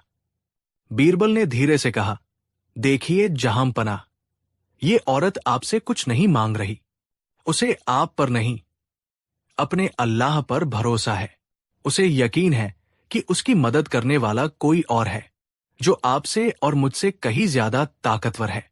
अकबर कुछ बोल नहीं पाए। उन्होंने तुरंत अपने सिपाहियों को बुलाया और उस औरत के घर के लिए ढेर सारा खाना, अनाज और सोने की मोहरें भिजवाई। जब उस औरत ने अपने दरवाजे पर इतना कुछ पाया तो वो जमीन पर घुटनों के बल बैठ गई और आसमान की तरफ देखकर रोते हुए बोली, शुक्रिया मेरे अल्लाह, मुझे पता था कि तू मेरी सुनेगा। तू ही सबसे बड़ा है। उस औरत ने एक बार भी ये नहीं सोचा कि ये मदद शहंशाह अकबर ने की है। उसने सारा श्रेय ईश्वर को दिया। ये देखकर अकबर के घमंड का महल पूरी तरह से ढह गया। उन्हें समझ आ गया कि वो सिर्फ एक जरिया है, करने वाला तो कोई और ही है। असली बादशाह वो नहीं, बल्कि वह है जो दिलों पर राज करता है, जो बिना मांगे सुनता है और जो सबकी किस्मत लिखता है। अगले दिन दरबार लगा। अकबर अपने सिंहासन पर बैठे थे, लेकिन आज उनकी आंखों में घमंड की जगह विनम्रता और समझदारी थी। उन्होंने पूरे दरबार के सामने ऐलान किया, बीरबल, तुम जीत गए और हम हार गए। आज तुमने हमारी नहीं, बल्कि हमारे घमंड की हार कराई है। तुमने हमें आईना दिखा दिया। हम ये ऐलान करते हैं कि इस दुनिया में सबसे बड़ा शहंशाह नहीं, बल्कि शहंशाहों को बनाने वाला ईश्वर है। उन्होंने बीरबल को गले लगा लिया और कहा, तुमने हमारा सिर कलम होने से नहीं, बल्कि हमें गलत रास्ते पर जाने से बचाया है। तुम सिर्फ हमारे मंत्री नहीं, हमारे सच्चे दोस्त हो। उस दिन के बाद अकबर एक बेहतर और विनम्र शासक बन गए। उन्होंने अपनी प्रजा का और भी ज्यादा ख्याल रखना शुरू कर दिया। वो समझ गए थे कि असली बड़ाई ताकत दिखाने में नहीं, बल्कि झुके रहने में है, सेवा करने में है। और ये कहानी हमें यही सिखाती है कि इंसान चाहे कितनी भी ऊंचाई पर क्यों न पहुंच जाए, उसे कभी अपने पैर जमीन पर से नहीं हटाने चाहिए, क्योंकि घमंड का सिर हमेशा नीचा होता है और असली ताकत विनम्रता में ही बसती है। शहंशाह आते जाते रहते हैं, लेकिन वो ऊपर वाला हमेशा रहता है, जो कल भी सबसे बड़ा था, आज भी है और हमेशा रहेगा। कहानी 6। सर्दियों की एक सर्द रात थी। घना कोहरा छाया हुआ था, जिसने आगरा शहर को अपनी सफेद चादर में लपेट लिया था। रात इतनी गहरी हो चुकी थी कि पहरेदारों के कदमों की आहट भी डरावनी लग रही थी।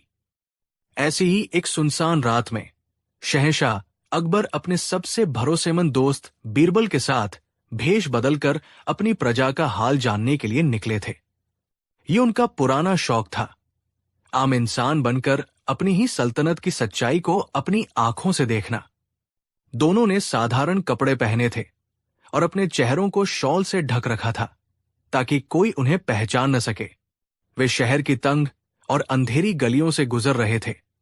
तभी उन्हें एक कोने से किसी के करहाने की आवाज सुनाई दी। आवाज एक नाली के पास से आ रही थी। अकबर ने रुककर बीरबल से कहा, बीरबल, ये किसकी आवाज है? लगता है कोई मुसीबत में है। बीरबल ने इशारा किया और दोनों धीरे धीरे उस आवाज की दिशा में बढ़े। उन्होंने देखा कि एक आदमी फटे पुराने और गंदे कपड़ों में, आधी नाली में और आधा सड़क पर पड़ा हुआ है। उसके मुंह से शराब की तेज बदबू आ रही थी और वो नशे में धुत बड़बड़ा रहा था। उसे देखकर कोई भी कह सकता था कि वो शहर का कोई पियक्कड़ है। उसे इस हालत में देखकर अकबर को बहुत घिन आई। उन्होंने नफरत से मुंह बनाते हुए कहा, छी, ये तो कोई शराबी है। ऐसे लोग समाज पर बोझ होते हैं, अपनी सारी कमाई शराब में उड़ा देते हैं और फिर नालियों में पड़े रहते हैं। चलो बीरबल, यहां से चलो। ऐसे इंसान की मदद करना भी पाप है। अकबर मुड़ने ही वाले थे कि बीरबल ने उनका हाथ पकड़ लिया। ठहरिए जहां पनाह, बीरबल ने कहा, ये इंसान है और इस वक्त मुसीबत में है। अगर हम इसे यही छोड़ गए तो ये ठंड से अकड़कर मर जाएगा। हमारा धर्म कहता है कि हमें इसकी मदद करनी चाहिए। अकबर ने गुस्से से कहा, धर्म? कैसा धर्म बीरबल? ये एक पापी है। इसने खुद अपनी ये हालत बनाई है। हम शहंशाह होकर एक शराबी को हाथ लगाएं? ये हमारी शान के खिलाफ है। बीरबल ने बड़ी विनम्रता से जवाब दिया, आलम पनाह, शान सिंहासन पर होती है, इंसानियत सड़कों पर परखी जाती है। हो सकता है ये शराबी हो, लेकिन ये किसी का बेटा, किसी का पति या किसी का पिता भी हो सकता है।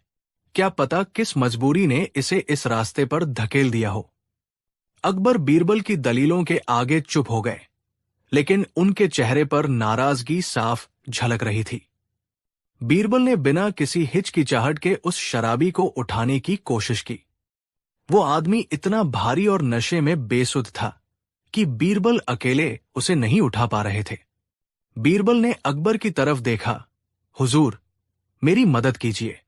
अकबर को गुस्सा तो बहुत आया, लेकिन बीरबल के कहने पर उन्होंने अपनी नफरत को दबाया और भारी मन से उस शराबी को उठाने में मदद की। दोनों ने मिलकर उसे अपनी पीठ पर लादा। उसके गंदे कपड़ों की बदबू और शराब की दुर्गंध अकबर को परेशान कर रही थी, लेकिन वो चुप रहे। बीरबल ने उस आदमी से पूछा, भाई, तुम्हारा घर कहाँ है? शराबी ने नशे में धुत लड़खड़ाती जुबान में अपने घर का पता बताया। उसका घर पास की ही एक गरीब बस्ती में था। अकबर और बीरबल उसे उठाकर उसके घर की ओर चल दिए। शहंशाह अकबर, जिनके कदमों में दुनिया झुकती थी, आज एक मामूली शराबी का बोझ अपनी पीठ पर उठाए चल रहे थे। ये उनके जीवन का सबसे अजीब अनुभव था। जब वे उसके छोटे से टूटे फूटे घर पहुंचे तो दरवाजा खटखटाते ही एक औरत ने दरवाजा खोला। उसकी आंखों में चिंता और डर साफ झलक रहा था। अपने पति को इस हालत में देखकर उसकी आंखें भर आई। आप लोग कौन हैं? और ये फिर से पीकर कहीं पड़े मिले क्या? उसने रोते हुए पूछा। बीरबल ने कहा, हाँ बहन, ये सड़क किनारे नाली में पड़े थे। हम बस इन्हें घर तक पहुंचाने आए हैं। उस औरत ने दोनों को अंदर बुलाया। घर में गरीबी और लाचारी साफ दिख रही थी। एक कोने में दो छोटे छोटे बच्चे फटी हुई रजाई में लिपटे सो रहे थे। उनके चेहरे पर मासूमियत थी, लेकिन पेट की भूख शायद उन्हें सोने नहीं दे रही थी। अकबर और बीरबल ने शराबी को एक चारपाई पर लिटा दिया। उस औरत ने हाथ जोड़कर कहा, आप दोनों का बहुत बहुत शुक्रिया। आप तो फरिश्ते बनकर आए। अगर आज आप न होते तो मेरे बच्चों के सिर से पिता का साया उठ जाता। अकबर ने कठोरता से कहा, कैसा पिता, जो अपनी जिम्मेदारियों को भूलकर दिन रात शराब में डूबा रहे? तुम्हें ऐसे आदमी के लिए रोना नहीं चाहिए। ये सुनकर वो औरत फूट फूट कर रो पड़ी। आप नहीं जानते साहब, उसने सिसकते हुए कहा, ये हमेशा से ऐसे नहीं थे। ये शहर के सबसे हुनरमंद कारीगरों में से एक थे। इनकी बनाई हुई लकड़ी की नक्काशी दूर दूर तक मशहूर थी। हम बहुत खुश थे, लेकिन एक दिन काम करते हुए एक हादसा हुआ और इनकी आंखों की रोशनी लगभग चली गई। ये अब बारीक काम नहीं कर सकते। काम छिन गया, आमदनी बंद हो गई। इसी गम और बेबसी ने इन्हें शराब की बोतल पकड़ा दी। ये अपनी लाचारी को भुलाने के लिए पीते हैं। ये सुनकर अकबर सन्न रह गए। जिस आदमी को वो एक नाकारा और पापी समझ रहे थे, उसकी कहानी तो कुछ और ही थी। वो एक मजबूर और टूटा हुआ इंसान था। अकबर ने उन सोते हुए बच्चों की तरफ देखा और उनका दिल अपराध बोध से भर गया। बीरबल ने उस औरत को सांत्वना दी और अपनी जेब से कुछ सोने की मोहरें निकालकर उसे देते हुए कहा, बहन, इसे रखो। अपने बच्चों के लिए खाना और अपने पति का इलाज करवाना। सब ठीक हो जाएगा। औरत ने पहले तो मना किया, लेकिन बीरबल के जोर देने पर उसने वे मोहरें ले ली। उसकी आंखों में उम्मीद की एक नई किरण चमक उठी थी। अकबर और बीरबल उस झोपड़ी से चुपचाप बाहर आ गए। रात की खामोशी में अब अकबर को अपने ही शब्द चुभ रहे थे। महल वापस आते समय अकबर पूरे रास्ते चुप रहे। बीरबल जानते थे कि शहंशाह के अंदर एक तूफान चल रहा है। महल पहुंचकर अकबर अपने कक्ष में गए और बीरबल से कहा, बीरबल, आज तुमने हमारी आंखें खोल दी। हम जिसे एक पापी और समाज का बोझ समझ रहे थे, वो तो हालात का मारा एक बेबस इंसान निकला। हम उसकी कहानी जाने बिना ही उसके बारे में राय बना बैठे। आज हमें एहसास हुआ कि किसी सिक्के का सिर्फ एक पहलू देखकर फैसला सुना देना कितना बड़ा गुनाह है। बीरबल ने मुस्कुराते हुए कहा, जहां पनाह, यही तो मैं आपको समझाना चाहता था।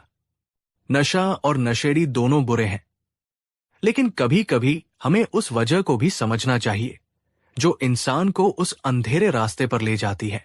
नफरत से हम सिर्फ इंसान को खत्म कर सकते हैं, लेकिन प्यार और सहानुभूति से हम उसके अंदर की बुराई को खत्म कर सकते हैं। अकबर ने फैसला किया, बीरबल, हम उस कारीगर को ऐसे बर्बाद नहीं होने देंगे।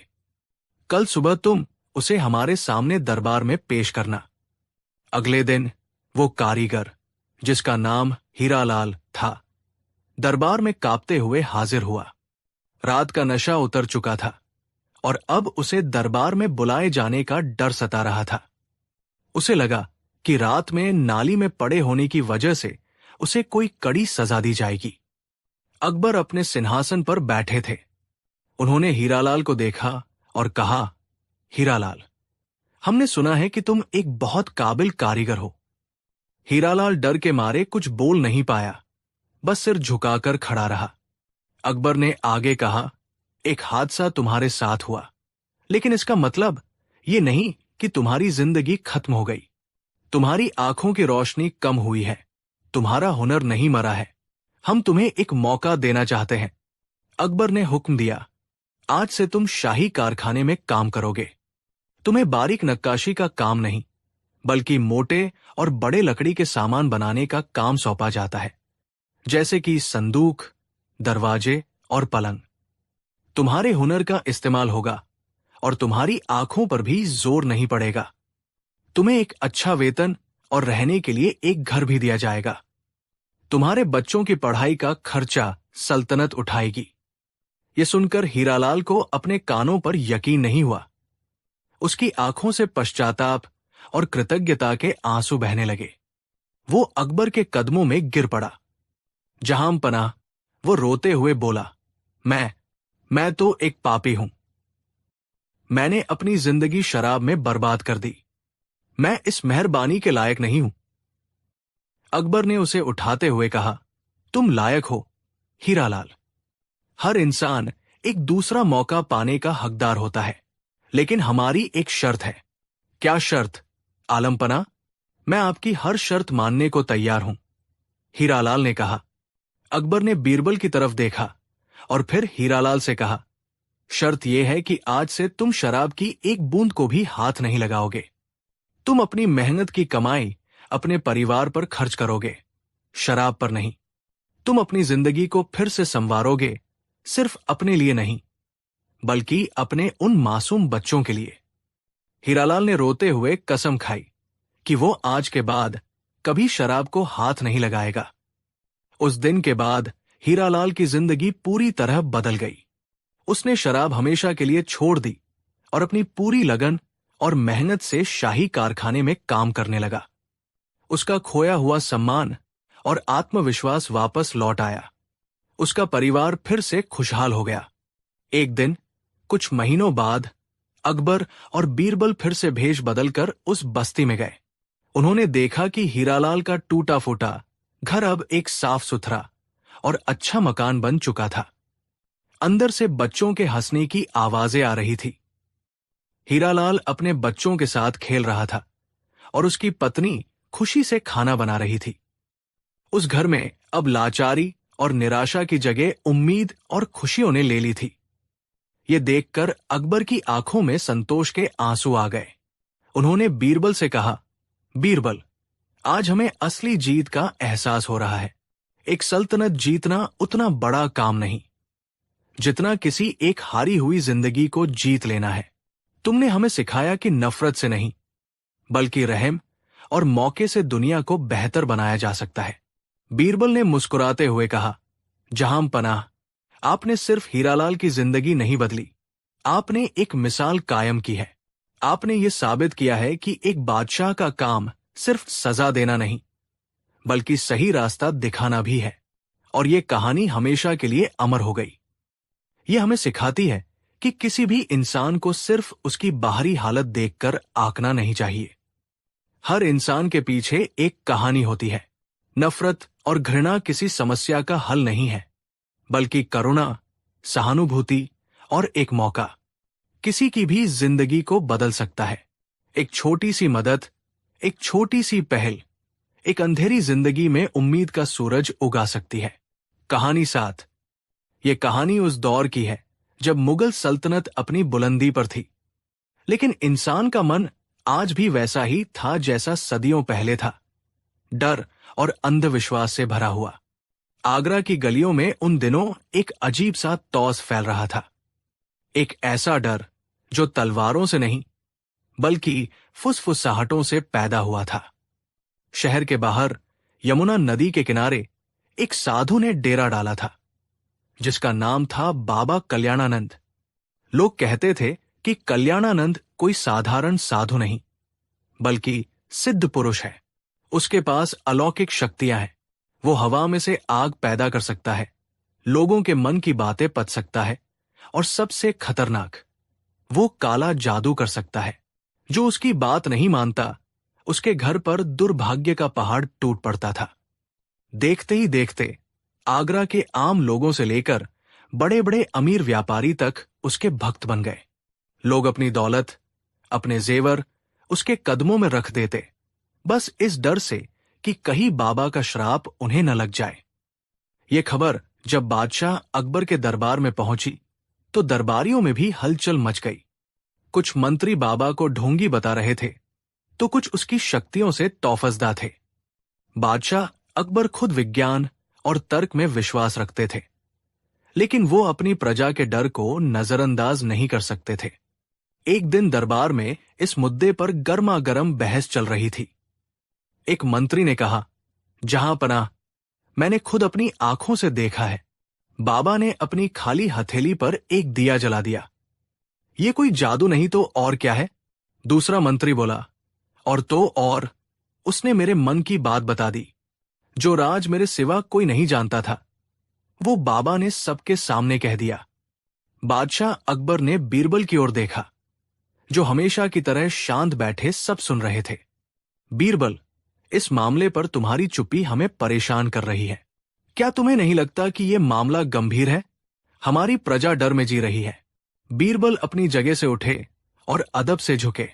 जहां पनाह, आग का होना और आग का दिखना दो अलग बातें हैं, और जहां तक मन की बात जानने का सवाल है, तो सबसे बड़ा जादूगर इंसान का अपना डर होता है, जो उसके राज खुद ब खुद उगलवा देता है। मुझे लगता है इस बाबा की शक्ति उसकी सिद्धियों में नहीं, बल्कि हमारे समाज के अंधविश्वास में छिपी है।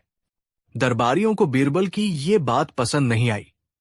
उन्हें लगा कि बीरबल बाबा की शक्तियों का अपमान कर रहे हैं, लेकिन अकबर बीरबल की बातों में छिपी गहराई को समझ रहे थे। मामला तब और बिगड़ गया जब बाबा का असर शाही महल के अंदर तक पहुंच गया। बादशाह अकबर की एक बेगम, जिनका नाम बेगम सलीमा था, अपने शहजादे के भविष्य को लेकर बहुत चिंतित रहती थी। किसी दासी के बहकावे में आकर वो भेष बदलकर बाबा कल्याणानंद के पास पहुंच गई। बाबा कल्याणानंद एक शातिर खिलाड़ी था।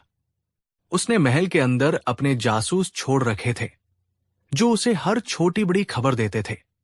एक लालची सिपाही, इनायत खान, उसे महल की सारी गुप्त बातें बताता था। जैसे ही बेगम सलीमा वहां पहुंची, बाबा ने ध्यान लगाने का नाटक किया और बोला, आइए बेगम सलीमा, आपके मन में अपने शहजादे के स्वास्थ्य को लेकर जो चिंता है वो व्यर्थ है।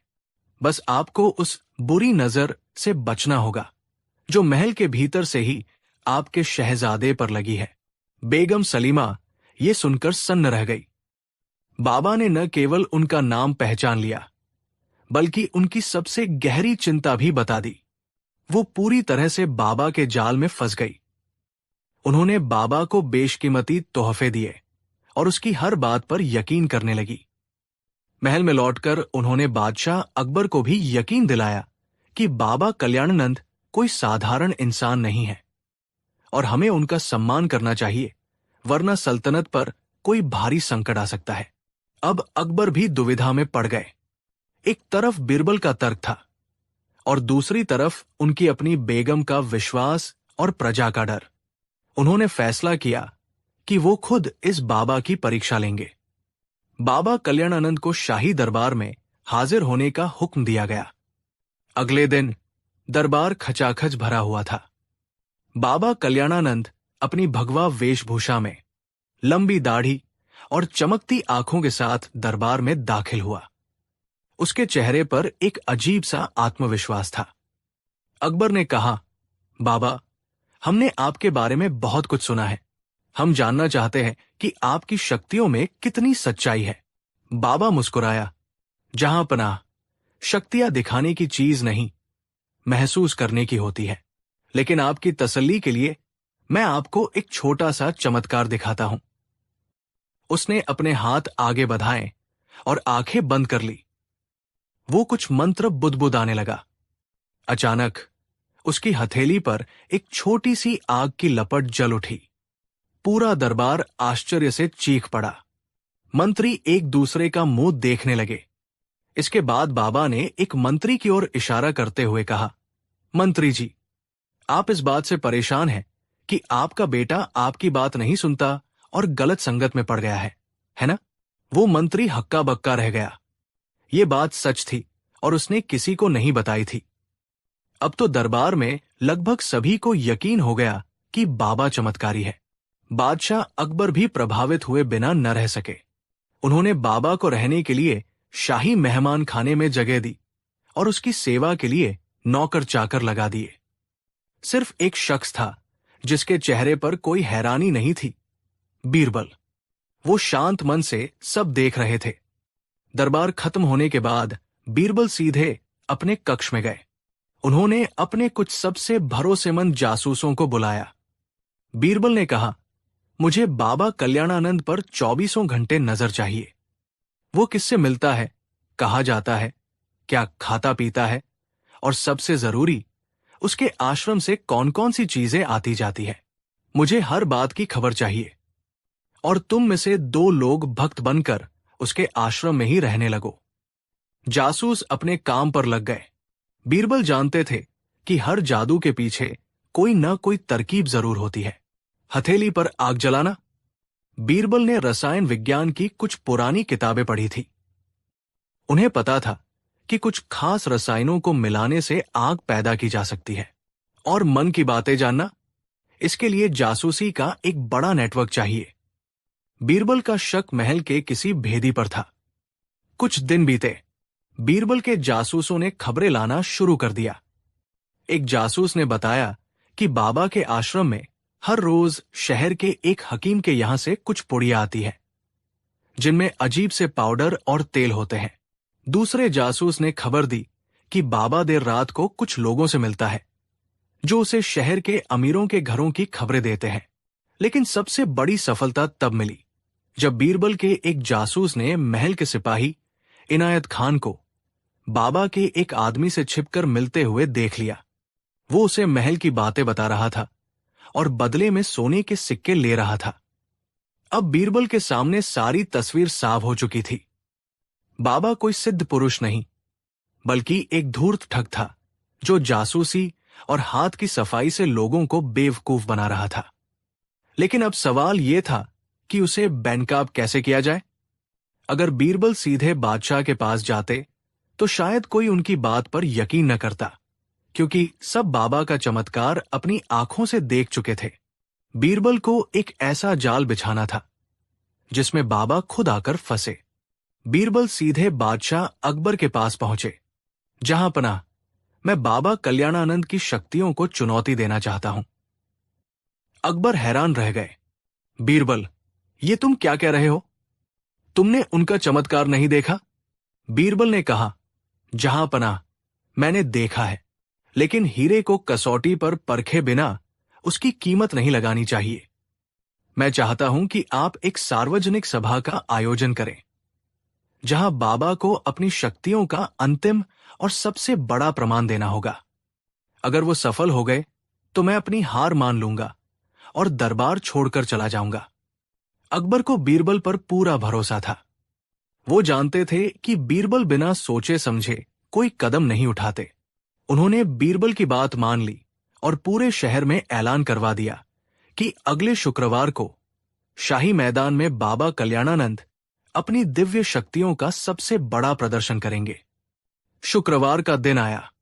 शाही मैदान लोगों से खचाखच भरा हुआ था। बादशाह अकबर, बेगम सलीमा और सभी दरबारी एक ऊंचे मंच पर बैठे थे। दूसरी तरफ बाबा कल्याणानंद अपने शिष्यों के साथ आसन पर विराजमान था। उसके चेहरे पर अहंकार साफ झलक रहा था। उसे लगा कि ये उसकी सबसे बड़ी जीत का दिन है। बीरबल मंच पर आए और बोले, आज हम सब बाबा कल्याणानंद की शक्तियों के गवाह बनेंगे। बाबा को आज 3 काम करने होंगे जो किसी साधारण इंसान के बस में नहीं है। भीड़ में सन्नाटा छा गया। बीरबल ने पहली चुनौती रखी। बाबा, आपके सामने पानी से भरा ये मटका रखा है। आपको बिना इसे छुए और बिना इसमें कुछ डाले इस सादे पानी को गुलाब के शरबत में बदलना होगा। बाबा मुस्कुराया। ये उसके लिए बच्चों का खेल था। उसकी योजना पहले से तैयार थी। उसके एक शिष्य ने रात में ही उस मटके की भीतरी सतह पर गुलाब के शरबत का सूखा पाउडर चुपके से लगा दिया था। बस पानी डालने पर वो अपने आप घुल जाता। बाबा ने आंखें बंद की और मंत्र पढ़ने का नाटक करने लगा। उसने अपने शिष्य को इशारा किया कि वो मटके को हिलाए। शिष्य ने जैसे ही मटका हिलाया, कुछ नहीं हुआ। पानी जैसा था वैसा ही रहा। बाबा हैरान रह गया। उसने फिर से मंत्र पढ़े, लेकिन पानी का रंग नहीं बदला। भीड़ में फुसफुसाहट शुरू हो गई। असल में बीरबल को बाबा की इस चाल का अंदाजा था। उन्होंने रात में ही बाबा के शिष्य के जाने के बाद उस मटके को एक साफ मटके से बदलवा दिया था। बाबा का चेहरा पीला पड़ गया। उसने कहा, आज मेरा ध्यान केंद्रित नहीं हो पा रहा है। कोई नकारात्मक ऊर्जा है यहां। बीरबल मुस्कुराए। कोई बात नहीं बाबा, शायद दूसरी चुनौती आपके लिए आसान हो। बीरबल ने दूसरी चुनौती पेश की। बाबा, ये एक बंद संदूक है। इसके अंदर जहांपनाह ने अपने हाथ से एक संदेश लिखा है और इसे शाही मुहर से बंद किया है। आपको अपनी दिव्य दृष्टि से पढ़कर बताना है कि इस संदूक के अंदर क्या लिखा है। बाबा के चेहरे पर फिर से मुस्कान लौट आई। इस चुनौती के लिए भी वो तैयार था। उसके जासूस इनायत खान ने उसे पिछली रात ही बता दिया था कि बादशाह क्या लिखने वाले हैं। इनायत ने बादशाह को लिखते हुए देखा था। बाबा ने आंखें बंद की और पूरे आत्मविश्वास से बोला, इस संदूक में लिखा है, सल्तनते मुगलिया हमेशा आबाद रहे। बेगम सलीमा और कई दरबारियों ने तालियां बजाईं। लेकिन अकबर और बीरबल शांत थे। बीरबल ने बादशाह से संदूक खोलने का अनुरोध किया। बादशाह ने शाही मुहर तोड़ी और संदूक खोला। उन्होंने अंदर से कागज निकाला और उसे ऊंची आवाज में पढ़ा। उस पर लिखा था, बाबा कल्याणानंद, आज तुम्हारे ढोंग का पर्दाफाश होगा। ये सुनते ही पूरे मैदान में सन्नाटा छा गया। बाबा कल्याणानंद के पैरों तले जमीन खिसक गई। वो समझ गया कि वो फंस चुका है। असल में बीरबल ने सिपाही इनायत खान को कल रात ही पकड़ लिया था। बीरबल ने उससे सारा सच उगलवा लिया था और फिर बादशाह के साथ मिलकर ये नई योजना बनाई थी। अब बाबा के ढोंग का पर्दाफाश हो चुका था, लेकिन बीरबल उसे भागने का कोई मौका नहीं देना चाहते थे। उन्होंने अपनी आखिरी और सबसे खतरनाक चुनौती सामने रखी। बीरबल ने मैदान के बीच में बने एक छोटे से तंबू की ओर इशारा किया। बाबा, ये आखिरी परीक्षा है। इस तंबू के अंदर हमने एक जहरीली जड़ी बूटी का धुआं भर दिया है। ये धुआं इतना विषैला है कि कोई भी आम इंसान इसके अंदर एक पल भी जिंदा नहीं रह सकता। लेकिन आप तो सिद्ध पुरुष हैं। आप पर जहर का कोई असर नहीं होगा। आपको बस इस तंबू के अंदर 5 मिनट तक बैठकर दिखाना है। अब बाबा कल्याणानंद की सांसें अटक गई। उसके चेहरे का रंग उड़ चुका था। वो जानता था कि वह एक साधारण इंसान है। अगर वो अंदर गया तो मारा जाएगा। वो कांपते हुए अपनी जगह पर खड़ा हो गया। मैं अंदर नहीं जाऊंगा, उसने हकलाते हुए कहा। बीरबल ने ऊंची आवाज में कहा, क्यों बाबा? क्या आपको अपनी शक्तियों पर भरोसा नहीं रहा, या फिर आपकी शक्तियां थी नहीं? भीड़ अब बाबा के खिलाफ नारे लगाने लगी। ढोंगी, पाखंडी, इसे पकड़ो। अपनी जान बचाने के लिए बाबा कल्याणानंद बादशाह के कदमों में गिर पड़ा और अपना सारा गुनाह कबूल कर लिया। उसने बताया कि कैसे वो रसायनों से आग जलाता था और कैसे जासूसों की मदद से लोगों के राज जानकर उन्हें डराता था। तभी बीरबल ने तंबू का पर्दा हटाया। अंदर से किसी जहरीली गैस का नहीं, बल्कि चंदन और गुलाब की अगरबत्तियों का सुगंधित धुआं निकल रहा था। बीरबल ने कहा, जहां पनाह, कोई जहरीला धुआं नहीं था। हम बस ये देखना चाहते थे कि बाबा को अपनी जान का डर है या नहीं। इसके अपने डर ने ही इसे झूठा साबित कर दिया। बादशाह अकबर का चेहरा गुस्से से लाल हो गया। उन्होंने बाबा कल्याणानंद और उसके सभी साथियों, जिसमें सिपाही इनायत खान भी शामिल था, को तुरंत गिरफ्तार करने का हुक्म दिया। उस दिन आगरा की प्रजा ने अपनी आंखों से देखा कि सबसे बड़ा काला जादू डर और अंधविश्वास होता है, और उसे काटने के लिए किसी मंत्र की नहीं, बल्कि तर्क और हिम्मत की जरूरत होती है। बादशाह अकबर ने बीरबल की बुद्धिमानी की खूब प्रशंसा की और उन्हें इनाम दिया। दरबार में लौटकर अकबर ने बीरबल से कहा, बीरबल, आज तुमने सिर्फ एक ढोंगी को नहीं पकड़ा, बल्कि हमारी प्रजा की आंखों पर बंधी अंधविश्वास की पट्टी को भी उतारा है। तुमने साबित कर दिया कि ज्ञान की रोशनी के आगे धोखे का अंधेरा कभी नहीं टिक सकता। और इस तरह बीरबल ने एक बार फिर अपनी अक्ल से न केवल एक बड़े धोखेबाज का पर्दाफाश किया, बल्कि पूरे समाज को एक बहुत बड़ी सीख भी दी। सीख ये कि सच्ची शक्ति किसी चमत्कार में नहीं, बल्कि सच्चाई, ज्ञान और विवेक में होती है। कहानी 8। आगरा शहर उन दिनों अपनी पूरी शानो शौकत में था। बादशाह अकबर के शासन में कला, साहित्य और व्यापार फल फूल रहे थे। लेकिन जहां समृद्धि होती है, वहां अहंकार भी अपनी जड़ें जमा लेता है। शहर के सबसे अमीर सौदागरों में से एक थे सेठ धनपत राय।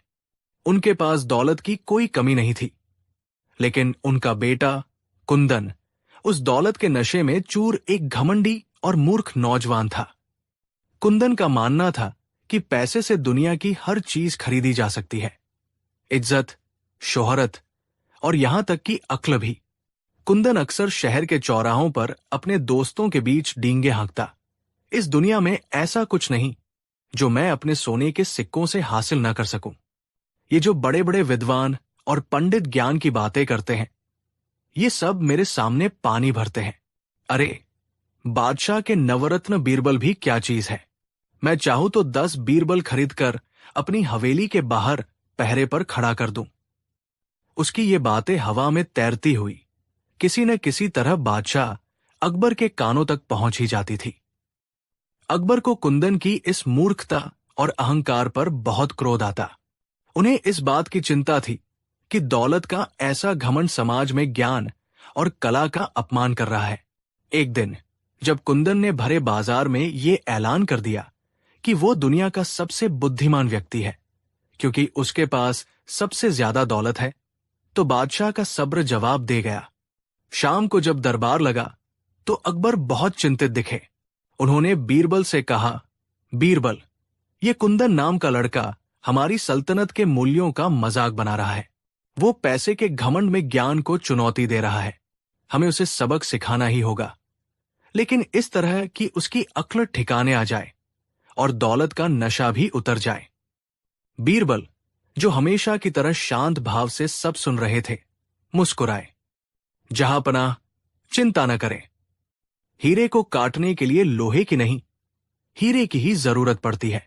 मूर्ख को सबक सिखाने के लिए हमें मूर्खता का ही सहारा लेना होगा। आप बस मुझ पर छोड़ दीजिए।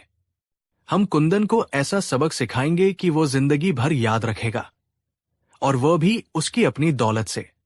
अगले दिन से ही आगरा की गलियों में एक अजीब सी अफवाह फैलने लगी। लोगों ने कानाफूसी करना शुरू कर दिया कि बीरबल ने किसी दूर देश से एक चमत्कारी गधा मंगवाया है। ये कोई आम गधा नहीं, बल्कि एक ज्ञानी गधा है।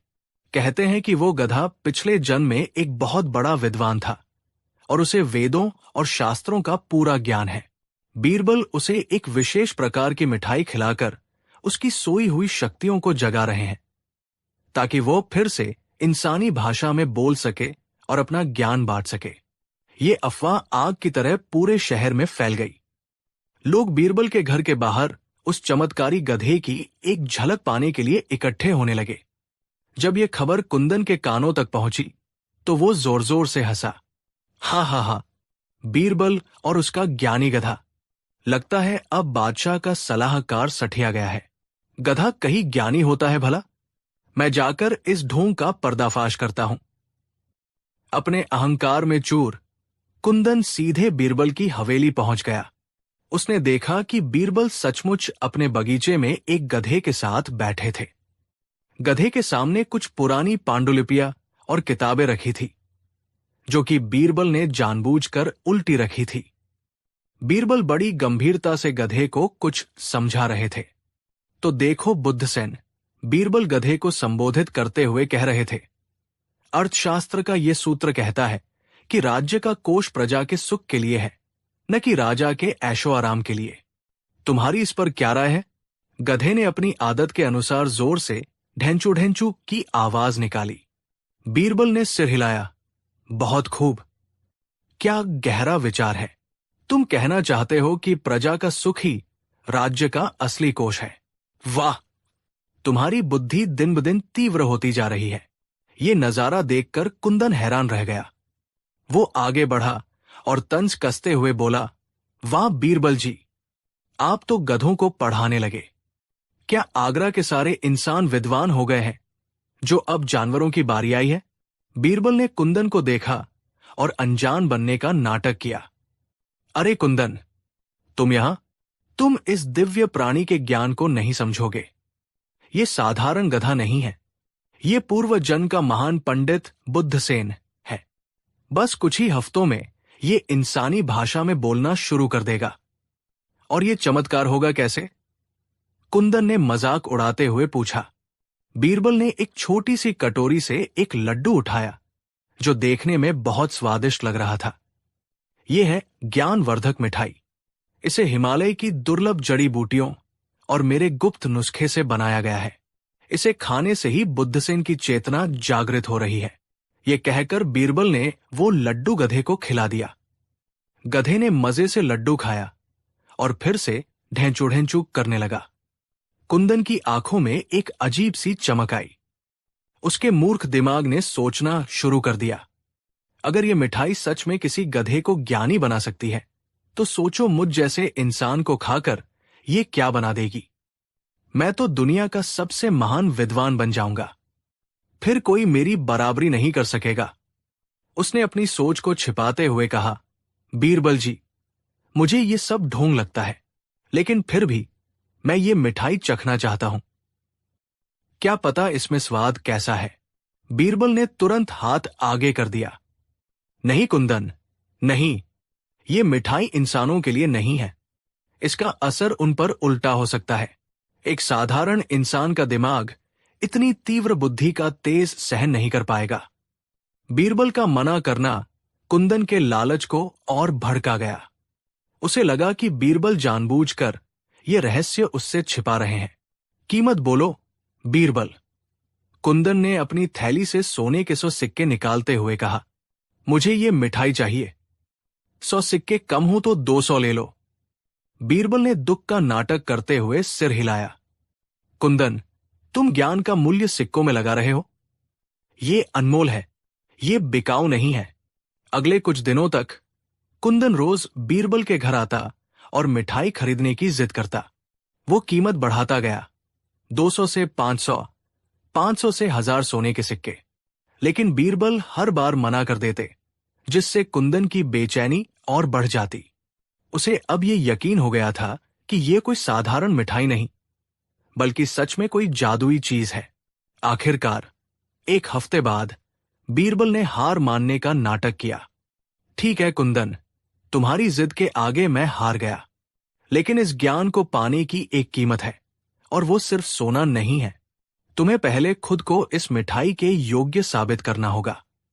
मैं कुछ भी करने को तैयार हूं। कुंदन ने उत्सुकता से कहा।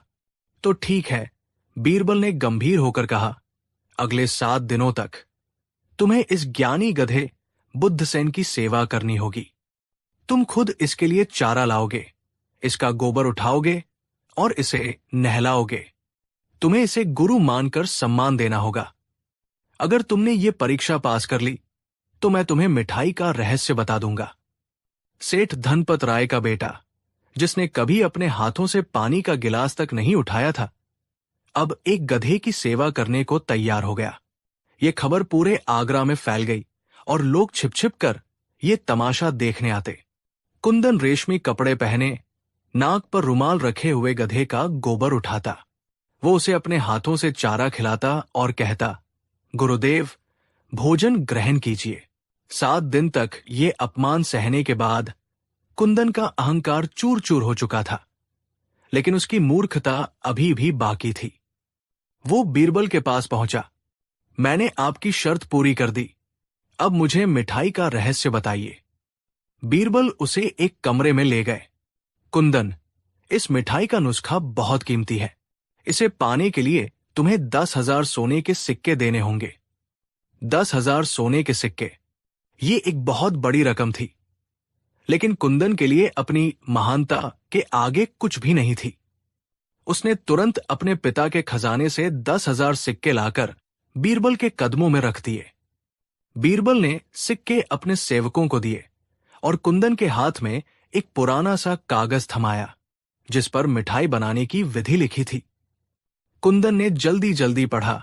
बेसन, चीनी, घी, इलायची और कुछ अनजान जड़ी बूटियों के नाम, जो असल में साधारण मसाले थे। बस इतना ही? कुंदन ने पूछा। इसे बनाने का कोई खास तरीका तो होगा? हां, एक बहुत ही खास तरीका है, बीरबल ने रहस्यमयी आवाज में कहा, और यही इस रहस्य का सबसे बड़ा हिस्सा है। सुनो, तुम ये मिठाई बनाओगे और इसे एक गधे को खिलाओगे। तुम हर रोज उस गधे को पढ़ाओगे, ठीक वैसे ही जैसे मैं बुद्धसेन को पढ़ाता हूं। तुम्हें धैर्य रखना होगा। कुछ महीनों में या शायद कुछ सालों में वो गधा बोलने लगेगा और एक महान विद्वान बन जाएगा। कुंदन की आंखें चमक उठीं। और फिर बीरबल ने अपनी बात पूरी की। और जिस दिन वो गधा विद्वान बन जाएगा, उस दिन तुम भी दुनिया के सबसे बुद्धिमान इंसान बन जाओगे, क्योंकि जो इंसान एक गधे को विद्वान बना सकता है, उसकी अपनी बुद्धि का तो कोई मुकाबला ही नहीं होगा। लेकिन इसके बाद बीरबल ने एक चेतावनी दी, जो उनके जाल का आखिरी और सबसे महत्वपूर्ण हिस्सा थी। पर एक बात याद रखना, कुंदन, ये तरीका सिर्फ एक ही शर्त पर असफल हो सकता है। अगर गधे को पधाने वाला इंसान खुद ही महामूर्ख हो, तो ये जादू काम नहीं करेगा। गधा कभी विद्वान नहीं बन पाएगा। कुंदन खुशी से उछल पड़ा। उसे लगा कि उसने दुनिया का सबसे बड़ा रहस्य खरीद लिया है। वो बीरबल को धन्यवाद देकर भागा। उसने बाजार से सबसे अच्छा गधा खरीदा, अपनी हवेली में एक पाठशाला बनवाई और शाही रसोइयों को ज्ञानवर्धक मिठाई बनाने के काम पर लगा दिया। अब कुंदन का रोज का यही काम था। वो सुबह उठता, गधे को मिठाई खिलाता और फिर घंटों उसे किताबें पढ़कर सुनाता। देखो गधे, ये इतिहास है, ये गणित है, समझ रहे हो ना? गधा बदले में बस ढेंचू ढेंचू करता और कुंदन इसे उसकी सहमति समझता। महीने बीतते गए। कुंदन का सारा समय और पैसा उस गधे पर खर्च हो रहा था। आगरा के लोग अब खुलेआम उसका मजाक उड़ाते। बच्चे उसे देखकर चिल्लाते, देखो, गधे को पढ़ाने वाला गधा जा रहा है। आखिरकार 6 महीने बीत गए। गधा तो गधा ही रहा, लेकिन कुंदन की हालत पागलों जैसी हो गई थी। वो हताश होकर बीरबल के पास पहुंचा। बीरबल जी, ये क्या मजाक है? 6 महीने हो गए, आपका नुस्खा काम नहीं कर रहा। मेरा गधा एक शब्द भी नहीं बोला। बीरबल उसे लेकर सीधे बादशाह अकबर के दरबार में पहुंचे। दरबार खचाखच भरा हुआ था। अकबर ने पूछा, क्या हुआ कुंदन? तुम इतने परेशान क्यों हो? कुंदन ने अपनी सारी कहानी सुनाई। जहांपनाह, आपके सलाहकार ने मुझे धोखा दिया है। इन्होंने 10,000 सोने के सिक्कों के बदले मुझे एक झूठा नुस्खा दिया। मेरा गधा विद्वान नहीं बना। पूरा दरबार अपनी हंसी रोकने की कोशिश कर रहा था। बीरबल ने बड़ी शांति से पूछा, कुंदन, क्या मैंने तुम्हें यह नहीं बताया था कि यह तरीका सिर्फ एक ही शर्त पर असफल होता है? हां, बताया था, कुंदन ने कहा। आपने कहा था कि अगर पधाने वाला खुद महामूर्ख हो, तो यह जादू काम नहीं करेगा। ये कहते ही कुंदन अचानक चुप हो गया। उसके अपने शब्द उसके कानों में गूंज रहे थे। उसकी आंखों के सामने अंधेरा छा गया। उसे अपनी मूर्खता का एहसास हुआ। वो समझ गया कि बीरबल ने उसे कैसे उसी के जाल में फंसा दिया। बीरबल ने बादशाह की ओर मुड़कर कहा, जहां अपना, जो इंसान ये मान ले कि मिठाई खिलाने से एक गधा विद्वान बन सकता है और 6 महीने तक इस उम्मीद में अपना समय और पैसा बर्बाद करता रहे, उससे बड़ा मूर्ख और कौन हो सकता है? मैंने तो बस आईना दिखाया है। ये सुनते ही पूरा दरबार ठहाकों से गूंज उठा। कुंदन का चेहरा शर्म से लाल हो गया। वो बादशाह के कदमों में गिर पड़ा और अपनी गलती के लिए माफी मांगने लगा। बादशाह अकबर ने उसे उठाया और कहा, कुंदन, उम्मीद है आज तुम्हें समझ आ गया होगा कि ज्ञान दौलत से नहीं, मेहनत और विनम्रता से मिलता है। जाओ और अपनी दौलत का सही इस्तेमाल करो। बीरबल ने वे 10,000 सोने के सिक्के आगरा में एक नई पाठशाला बनाने के लिए दान कर दिए, जहां गरीब बच्चे मुफ्त में पढ़ सकते थे। और कुंदन, कहते हैं कि उस दिन के बाद उसका सारा घमंड उतर गया और वो सचमुच ज्ञान हासिल करने के रास्ते पर चल पड़ा। और इस तरह बीरबल ने मिठाई और गधे की मदद से न केवल एक मूर्ख को मूर्ख बनाया, बल्कि उसे और पूरे समाज को एक अनमोल सबक भी सिखाया।